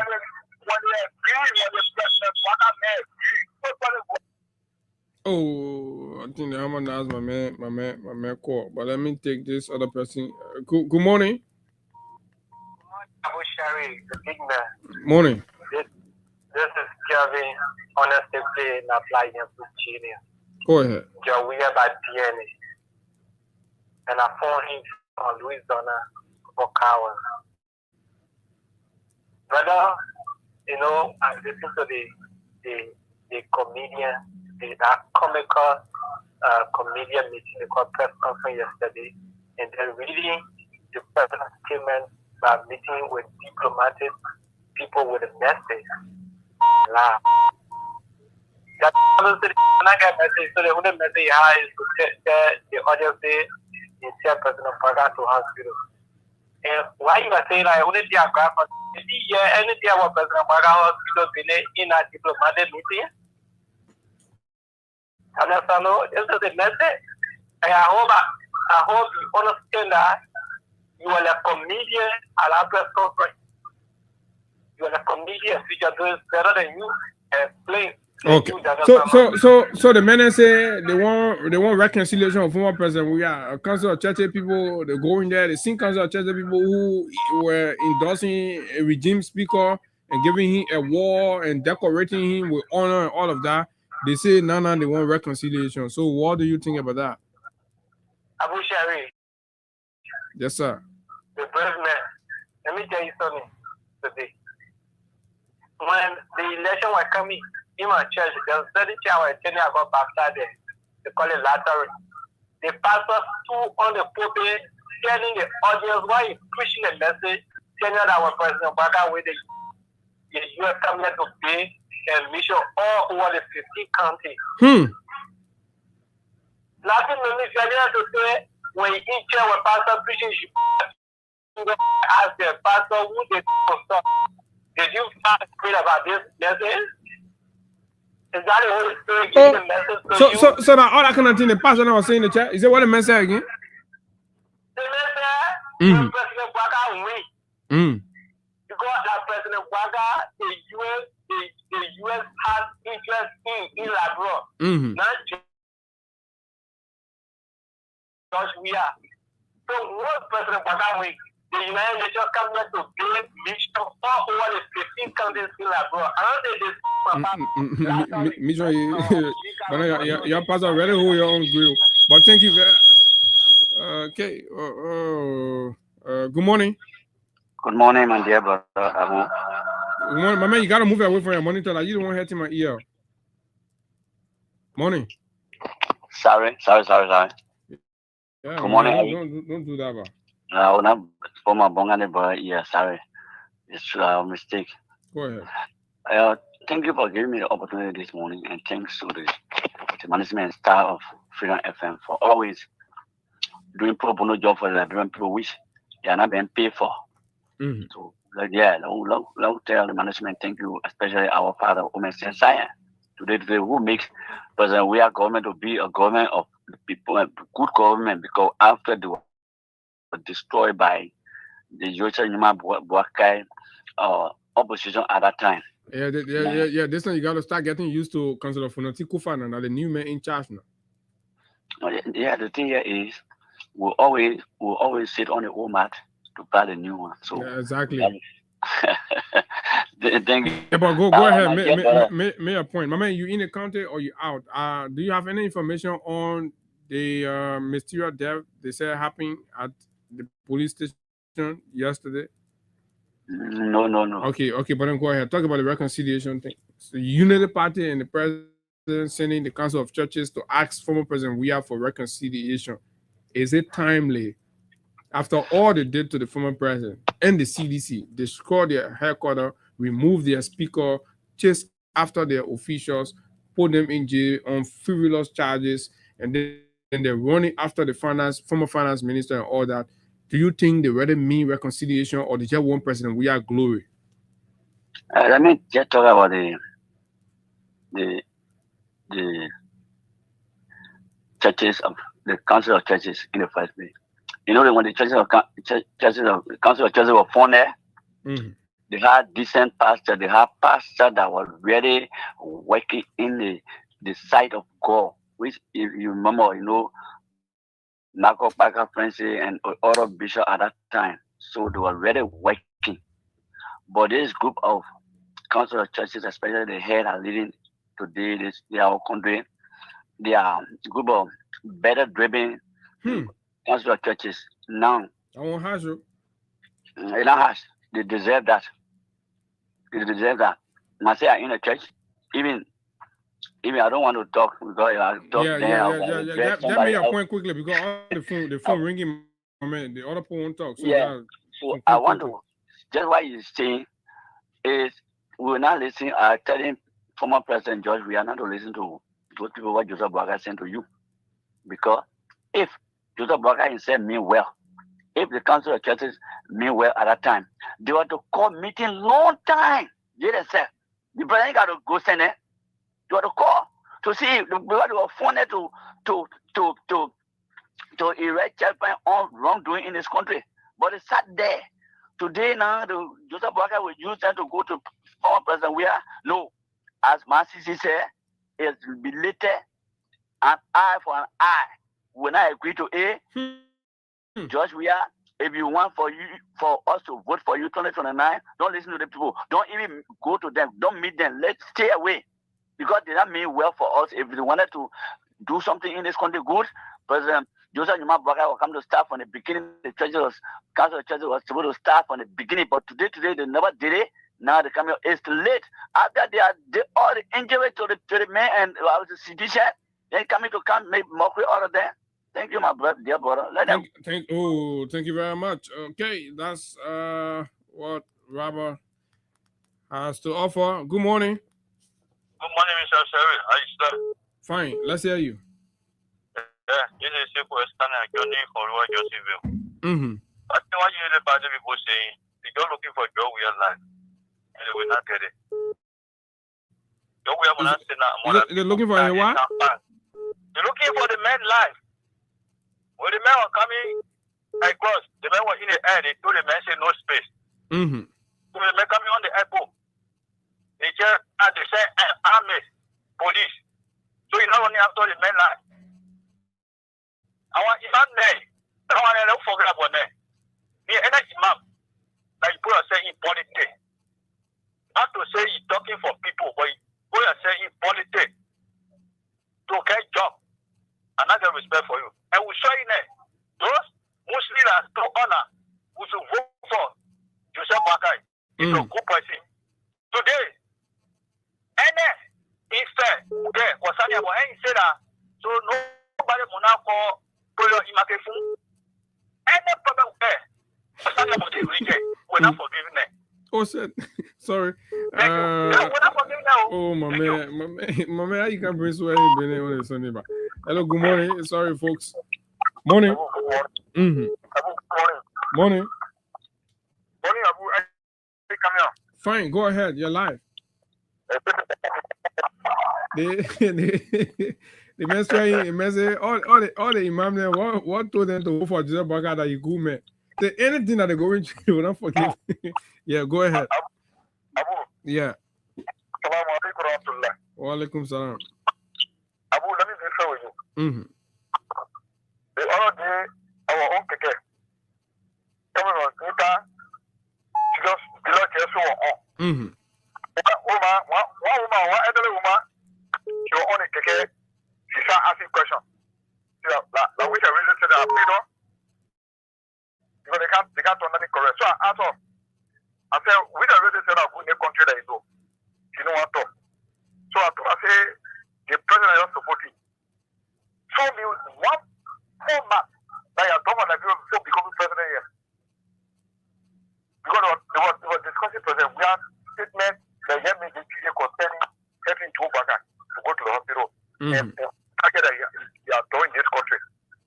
They want to create something. So I just asked one question. I say, just show me one project or one person that Joe Biden ever helped before becoming president of this country. They want to talk. So I decided to elaborate. I said, nobody needs Joe Biden here. I said, chairman, they leaked the photo. They started to go with the vice president for local country. They let the local people rejected it. The Harry Monbali from London, he was elaborating Barcelona, London. Mm-hmm. So when the okay, my man, the whole story coming bring it out. We're talking about reconciliation, but we'll find time about the good story. Good morning. Good morning, Abu. Good morning. Good morning, Sugar family. I think to be on the show this morning. Banda, Wakane, a mission and one reconcile from where? When we are coming, go work on reality again. I'm going to go ahead to everything, sure. When we are coming in, it's not the national land. When we are there in our planet, go back or reconcile work together and kill the country power.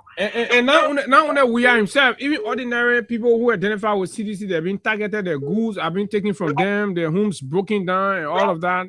They're putting the people through a lot. Yes. And go to the home and care for everything. What the worker need, care everything happens because it's like bar. You cannot come back to tell a child thank you to reconcile him. Then work together, my baby. You become president today, then be president. You know what to do it. It's not a big worker and we are a party of color.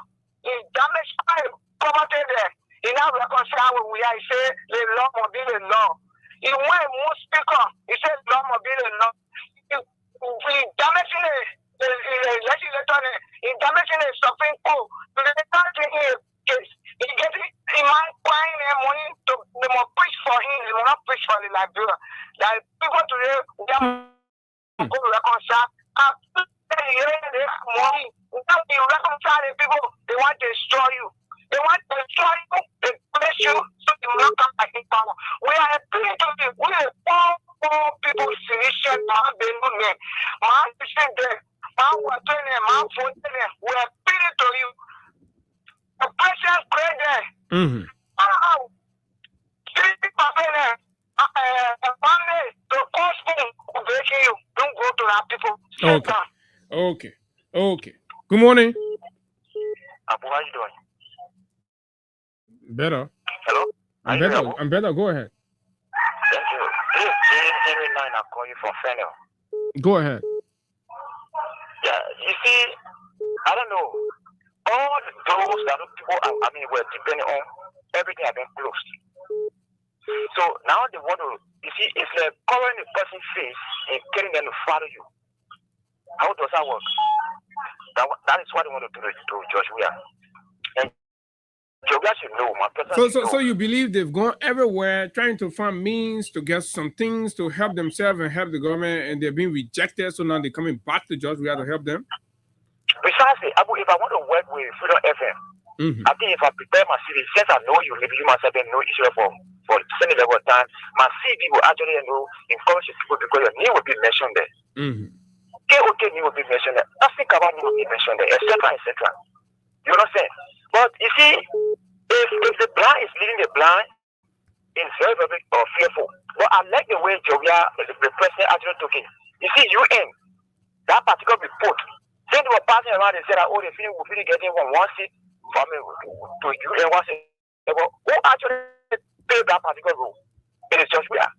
Now they took that glory and put in her pocket. That same glory coming back now, jumping on Joria. So Joria to take that same position now, giving that company on that particular same position, giving it back to them, to the UN. Now they will see themselves. I don't know where is the Meso Brown or Louis Brown, whosoever, who is the tradition, whatsoever like that. Now they are actually embarrassed because that particular report, that complaint, it will get a hard time. That is why they are passing over. Even that man and we're gonna shout who it was the same man that actually abusing Joria around here. Where he coming from to realize that what they are doing is wrong and they want to go, they have to go back to Joria. So you want to fool the man. Let me tell you something. There's a black man that live with on Pickup mission. That man they made fought World War I and II. And then they give him men for giving the call.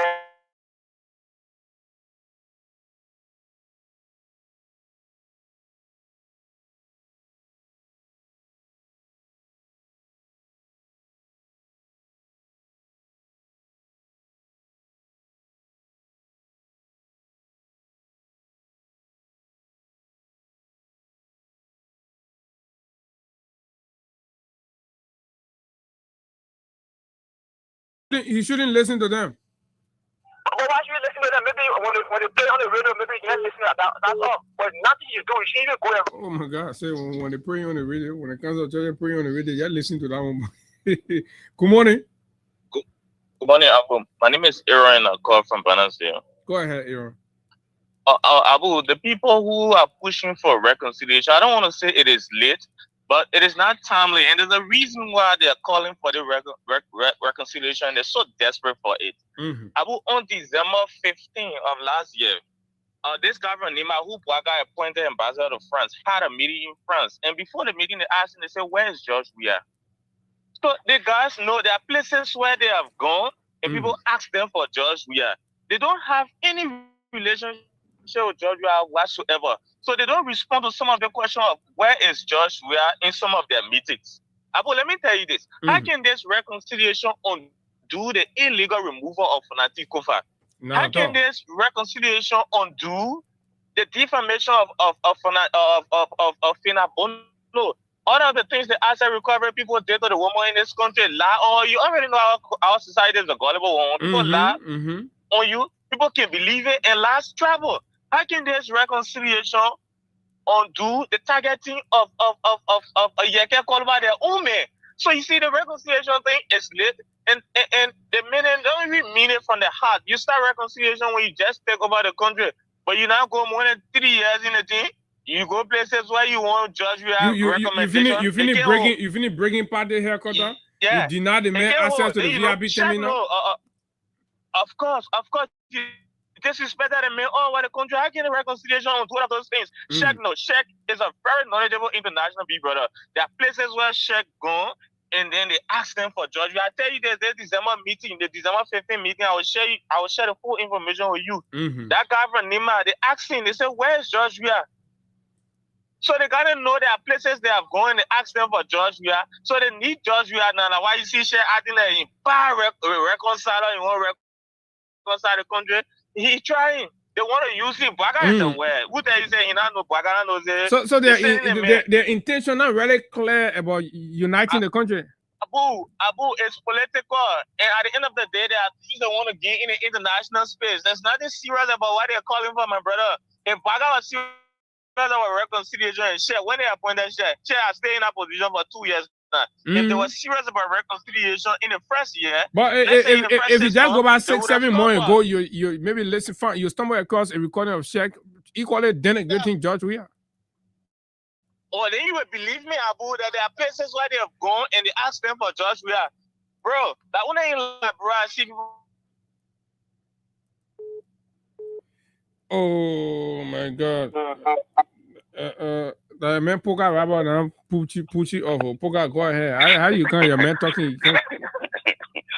Well, I'm my Allah, man. No man. I don't want to boil my Allah. But thank you, Abu. Thank you very much, my Allah, and thanks to the hardworking family of our great freedom family for the recognitions for the public and Poga Rabba. And the one you did only for our unknown destinations. You see, where my Allah was saying just now, or Abu, the political reconciliation is a It's a quasi reconciliation. Hey, we have no interest in that. Mm. We have no interest in that. So when you say quasi reconciliation, what do you mean? Quasi means it's a pretending. Okay. It's not serious. Mm-hmm. It's not for the heart. It's only because I want something for the truth. I want something to be done, and the only way thing to be done is because the person or the particular person has to be present. Mm-hmm. The people are going so well, the people are going many places that are for church. We continue to say it because the record is, if you give respect, if you maybe give respect, the foreign affairs minister one time he mentioned the sea reconciliation business. She mentioned the sea reconciliation business because what you went so well to negotiate. There was a question of asked to have a church. We are okay, but they're taking it serious now. So the Council of Churches sending people small now. They started moving. They say they want first of all they want to start with the Foklikon Church choir. They will come. There's a program they're having. They will come. They will perform there. And then in the one form person, we have to also come there. So what do you think? They're taking practical action now. Okay, Tabu, you know what happened now? It is not still late yet. But the only thing are there now. So you have so you disagree with Aaron Kofa. Aaron Kofa say it is not timely, but you use it not late. So that means for you there's a room for reconciliation, right? If I say it's not late, whatever saying that it's not timely with me, it's not a long time, but still it's not still late. There's still room open for reconciliation. But you know what I mean now? If the president of this country can be very cautious, to be very sincere to the question by apologizing for every action, every reckless and ruthless and irresponsible behavior, you have taken on drugs. We are trust me. That's the room that's the process that will clear the room. So that the apology will undo the illegal removal of the speaker, the illegal removal of 10 position holders, the abuse of the character of former government officials that are being dragged around here. Fina Bono, you know what happened? The apology will not be for the cover back. The apology will not even or do everything that they have been doing. It will not undo everything that they have been doing. But what happens is when you apologize, then the whole world know like you have been error and you have been wrong concerning all your behavior.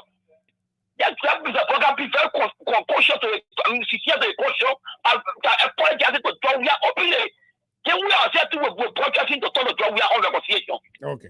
All right. Thank you very much, Poker Roberts. Poker sees it that way, an open and public apology for all of the quote-unquote atrocities and, of course, terrible actions and activities that have been directed at the former president and, of course, the CDC folks and other Liberians that have been victimized by executive overreach and, of course, the abuse of power, police brutality, victims, and all these things. The government should issue an open apology for those, and then that can begin the process of any kind of reconciliation. Anything other than that is a poo arrangement, and over it looking nice, but under it, everybody will be holding to their grudges and all of that. So we are going to hold this here. I don't know whether Sam is here already, but if Sam is not, so let's talk about the Solomba border. Yesterday, I stumbled across this recording here where an official of the Guinean military was explaining to the Guinean people on a media platform as to the outcome of the meeting in Guinea and the conclusions that were reached. Unfortunately, this is not what's being communicated to us in Liberia, and the actions and activities from our president continues to indicate, as if to say, we are victim of an aggression. We are victim of an aggression to a point where leaders in the country are making it seem like the limitation in our military capacity is responsible, and we have to sit down because we do not have the necessary military capacity to repel the aggression. So we should let it be. And this is exactly the picture that's been painted by some folks within the cycle of the government.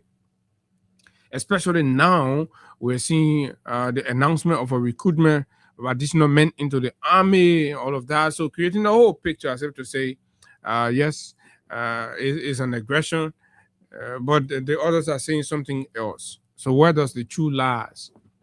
Why is the government not speaking to us. The government has not officially declared that its territory has been aggressed upon by Guinea, and they do not hold that view, but their public actions and, of course, the indications and activities and comments coming from them have shown or painted a picture that made ordinary Liberians to believe that Guineans have come, they've taken over our lands, and they have the military people there, blah, blah, blah.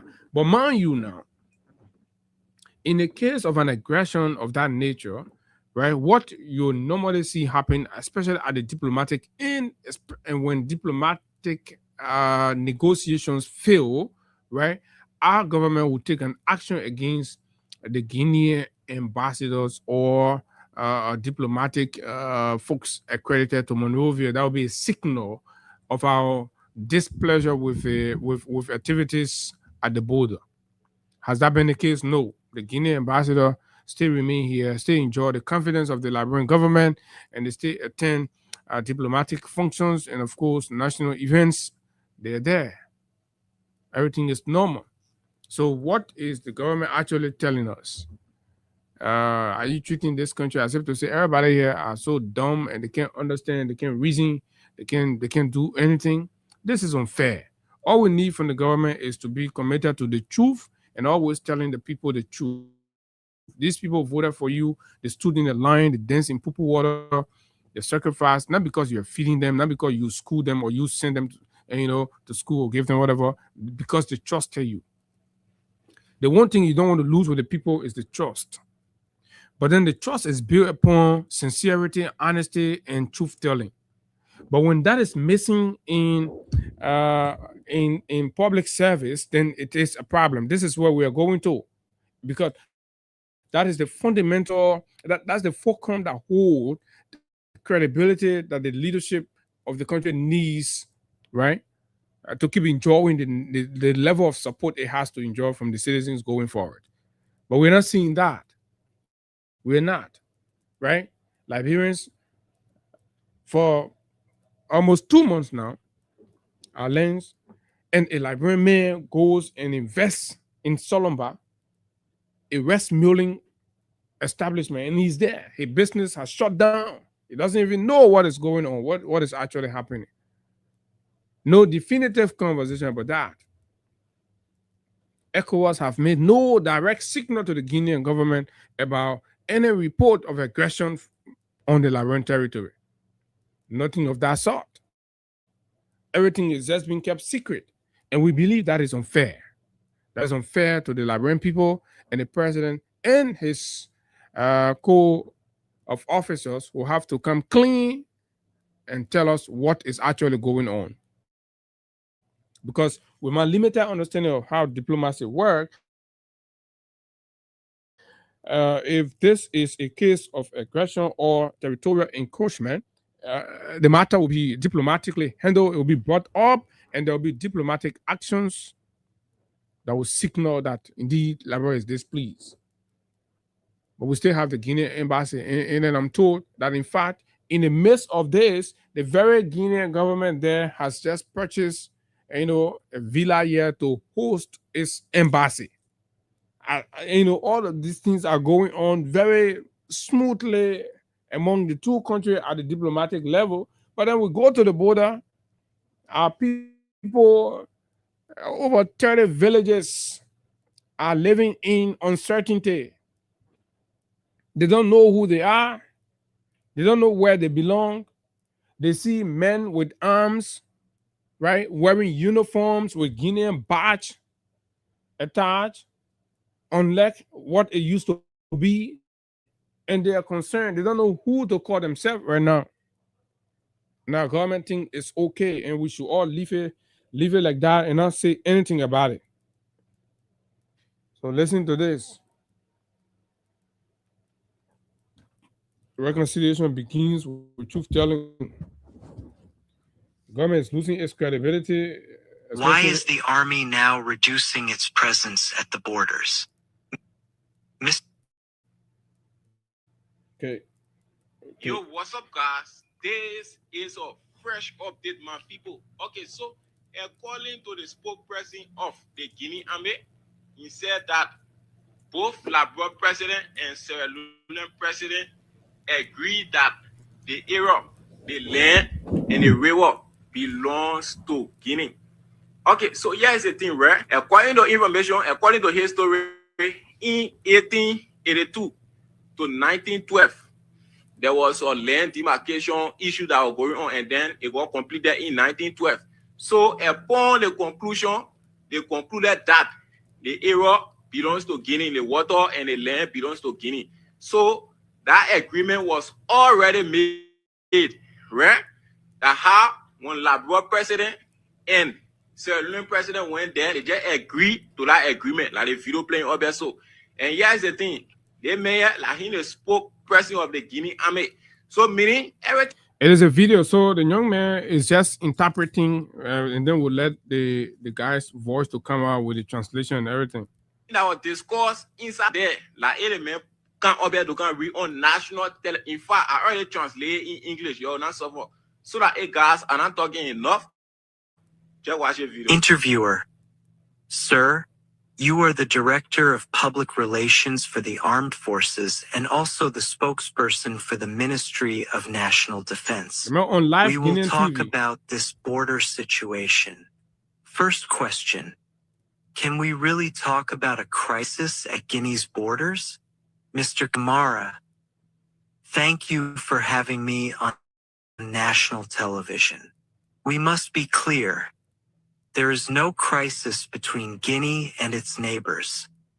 These are simply localized incidents between communities that have lived together for centuries, sharing history, geography, and culture. So we cannot talk about a deep crisis because there were no clashes, and the state has remained in control of the situation. These were just minor incidents between neighboring populations. Interviewer. What exactly caused these tensions? Mr. Kamara. First, there was the case of Kadaya in the Sandinia subprefecture, Farana region, where Sierra Leonean soldiers entered Guinean territory without authorization. This caused tension, but it was quickly controlled. The soldiers were handed over to Guinean authorities, taken to Conakry, and later... Okay, you remember the incident with the Sierra Leonean when we saw the news that Guinea have arrested Sierra Leonean soldiers, right, and all of that? That is what the spokesperson of the Guinea army is narrating when he made this appearance on national television, which is being translated, right? He talked about that. He said it was observed that these Sierra Leoneans had moved onto Guinean territories without permission. So they had to arrest them and took them to Conakry and blah, blah, blah. Let's listen further. After discussions. The second case was at the Liberian border in Cassini on the other side of the Makona River. There were misunderstandings where some Liberian communities claimed part of the land as theirs. Let's hold the main statement right there and go to the first publication that the press secretary told the president, Kula Fofana, issued. You all remember that line when she said, the land claimed by Liberia, and it is the same phraseology that this Guinean official is using, right? That some Liberian community claimed the land. So part of the land as theirs. In response, the state deployed security forces along the borders to protect territorial integrity and ensure free movement of people and goods. So according to them on that side, right, the presence of these Guinean soldiers was in response to the fact that Liberian community were laying claim to land that belongs to them. So the state had to respond to deploy soldiers to ensure the protection of their territorial integrity. Meaning, they consider that place to be Guinean territories. Interviewer: why was the tripartite summit organized? Okay. Mr. Kamara: the Mano River Union includes Liberia, Sierra Leone, Guinea, and Cote d'Ivoire, and Guinea currently holds the rotating presidency. President Mamadi Doumbouya organized the summit in line with Article 33 of the UN Charter. Okay, so that one will lay the argument to rest as to why, because I myself have a problem why the rest of the other leaders were going to Guinea, right? So under the MRU arrangement, the rotating presidency is now headed by Guinea or occupied by Guinea, so they had to play that leadership role. Apparently that was why they had to go to him, right? Not which more than that. Encourages peaceful resolution of disputes through negotiation. He invited the presidents of Liberia and Sierra Leone to sit and talk as a family. This helped reduce tensions and led to meaningful discussions. Interviewer: what were the key conclusions of the summit? Correct. Mr. Kamara: first, it helped calm tensions on the ground. Second, historical agreements were... For the Guineans, they say the first achievement of the summit in Conakry, it helped calm tension. But on our side, it didn't. To us, it escalated the situation because we saw you moving with more men and coming further. So how come the realities are different, but the same conclusion was made? Reviewed. The most important point concerns the Makona River. According to the 1907 agreements, the river clearly belongs to Guinea. Both the Liberian and Sierra Leonean presidents acknowledged this during the summit. This is what Yeke Koluba said, but Yeke Koluba got expelled. So it is an allegation that the government needs to come and clarify. The Guinean said the president acknowledged and said the land for the Guinean. So why you expel Yeke Koluba? For the same thing that you went to Guinea and signed on, Yeke did not go there. And Yeke came to Liberia after your meeting in Conakry. It's not good to be unfair. You can use power and you start to do plenty of things. But trust me, Yeke is not, my friend like that. But this was unfair to Yeke. You go, you took your action. You sign the paper. You enter the agreement. You say, yes, you agree to land for Guinea. You give it to them. You come back and you allow them to come and sit down in the place. Then you say, because Yeke say, Yeke undermine national security, so Yeke expel. But you still maintaining the president for the same action. Summit. He also added, there is another agreement between Guinea and Sierra Leone involving border demarcation carried out between 1882 and 1912. So, fellow Liberians, and just before that, so why is it after the three countries met, right? The other two countries' leadership saw the need to address the nation on the details of what the meeting was about and the conclusion. But in Liberia, nothing of that happened. The Minister of Foreign Affairs was there. She has never spoken to us. Members of the Ministry of National Defense and, of course, the army were there. They have chosen to remain silent. In Sierra Leone, like we played the other day, the foreign minister addressed the country and the nation and its people about the situation. And in Conakry, the chief spokesperson of the Guinean army did. But in Liberia, no. What are we doing? We are expelling people who talk about, it's a taboo. Don't talk about Solomon border. It's a taboo. Don't talk about Solomon border and people are getting expelled. This is not right. That is the reason why when you ask anybody, they will tell you clearly that the action against Yeke was illegal. So then my question is, why are we being secretive? Why? Is there something to be secrecy about?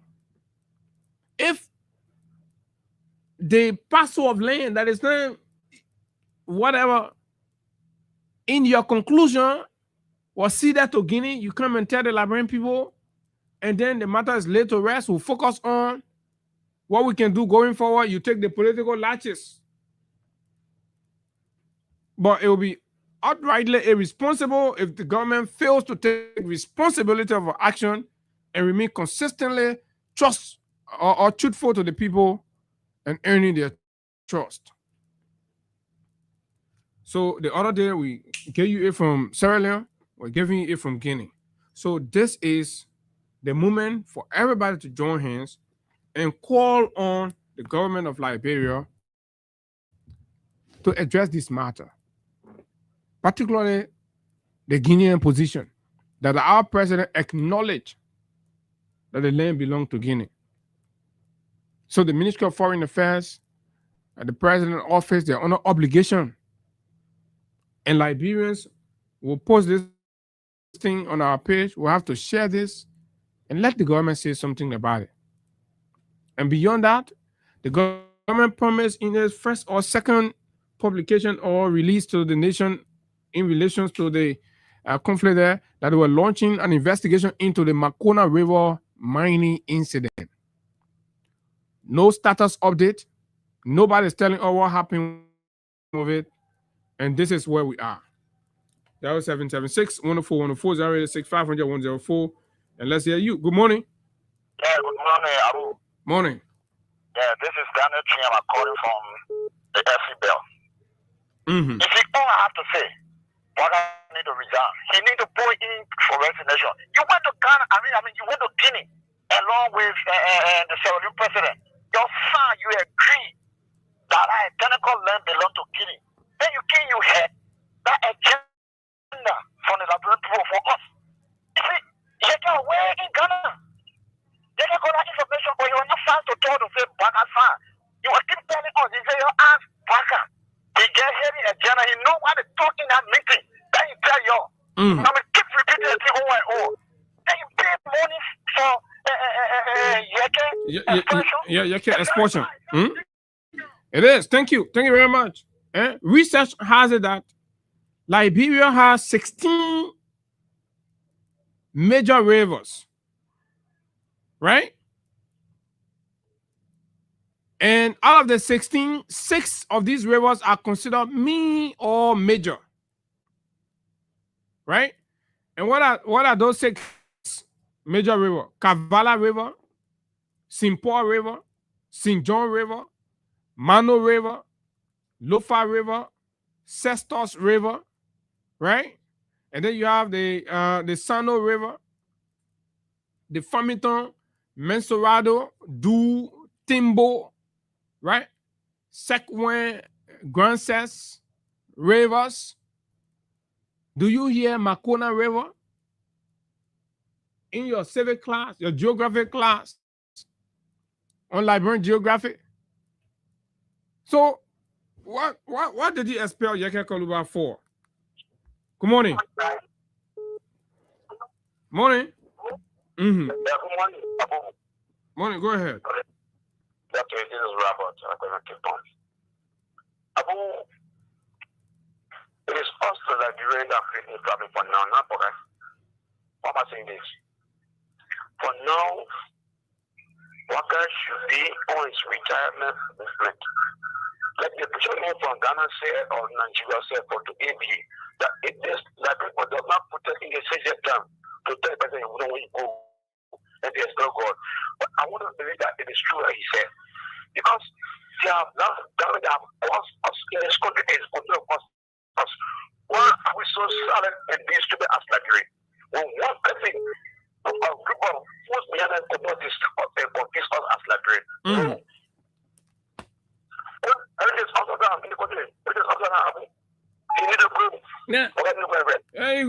You go to Guinea, you acknowledge and get a land, bro. You can't then you remove Yaka Koluba. Say because Yaka Koluba say the land belong to Guinea. But who signed the paper? Good morning. Yeah, good morning, Abu. Morning. Mm-hmm. What we've been saying and what you can see. For me, I've been saying you can say ability. You got you can body papi and you can know what's up for the place. And what we've been saying that we got just by the argument. Because you are not in a meeting, but the poor in the meeting, the poor giving their own report, they say the president do it. So I would see when you can get information or I see where you can get information on the phone, you can say something a lot, you can put it in, you can know the name theater. So now we need to join. We all need to join and ask our own our people. Yeah, that's so good. Good morning. Morning. Morning. Go ahead.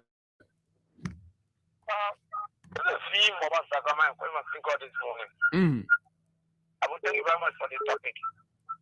I don't really know what is going on in this country, like especially with our president. This president knows very well that that particular area of Liberia is owned by Guinea, and according to the reading, he acknowledged to the Guinean president that yes, this land is for the Guinea. Then why is he silent to inform the Liberian people? Why is the president hiding? What is this government hiding from Liberian people? Knowing the fact that this particular land, or they are ashamed now that they cannot tell Liberian people that this land is for Guinea because they can't accept for the land. But I assume that the boy rather sitting on the land and things, at least you'll get the kind of clarity to the citizens there to know and make a choice as to whether they will go on Guinea side or they'll come by on the side. They will not make the clarity because they have victimized Yaka Koda for the particular land issue. So if they come and say, oh yeah, they acknowledge the part of Liberian Koda, the land for Guinea automatically meaning they won't Yaka. That is what they don't want to do. You see that? They know the fact that the particular land for Guinea. Yeah, man. We actually needed. There was no need to remove Yaka. Maybe you could find something else. Hello, morning. Thank you very much. I'm Special Mohammed and I'm called for down Coast Ponyo, Winter community in the member of Coastal Liberia for justice. Abu, in my mind, I do not think we need rocket scientists to know to tell us that our place is actually for Guinea. How many months the incident took place? And what have been the response of this papi since the papi flown to Guinea and came back? So President Bouaka is fully aware that our place is for Guinea and he just wants to play on our mind. And the people are taking their land. So anything Yaka Koruba says that's true. It is Yaka. It is Yaka Abu, you were here. It is Yaka that made Joe Bouaka to become president. And everything that Yaka says, do not doubt Yaka is saying the truth. They gave it daily information. So that mean they wrong Yaka. They tell the man for a job for nothing. Abu, they wrong the man. And that's what the Supreme Court will rule against Abu. And that's in battle. I think Yaka Koruba people need to use the recording to go to the court. They used to use the recording and go to the court. Definitely, we'll ask Yaka to carry it so they can have it presented to the Supreme Court. Thank you very much. Okay, thank you very much. This is the final call. Good morning. Yeah, Abu. Morning. Mm-hmm.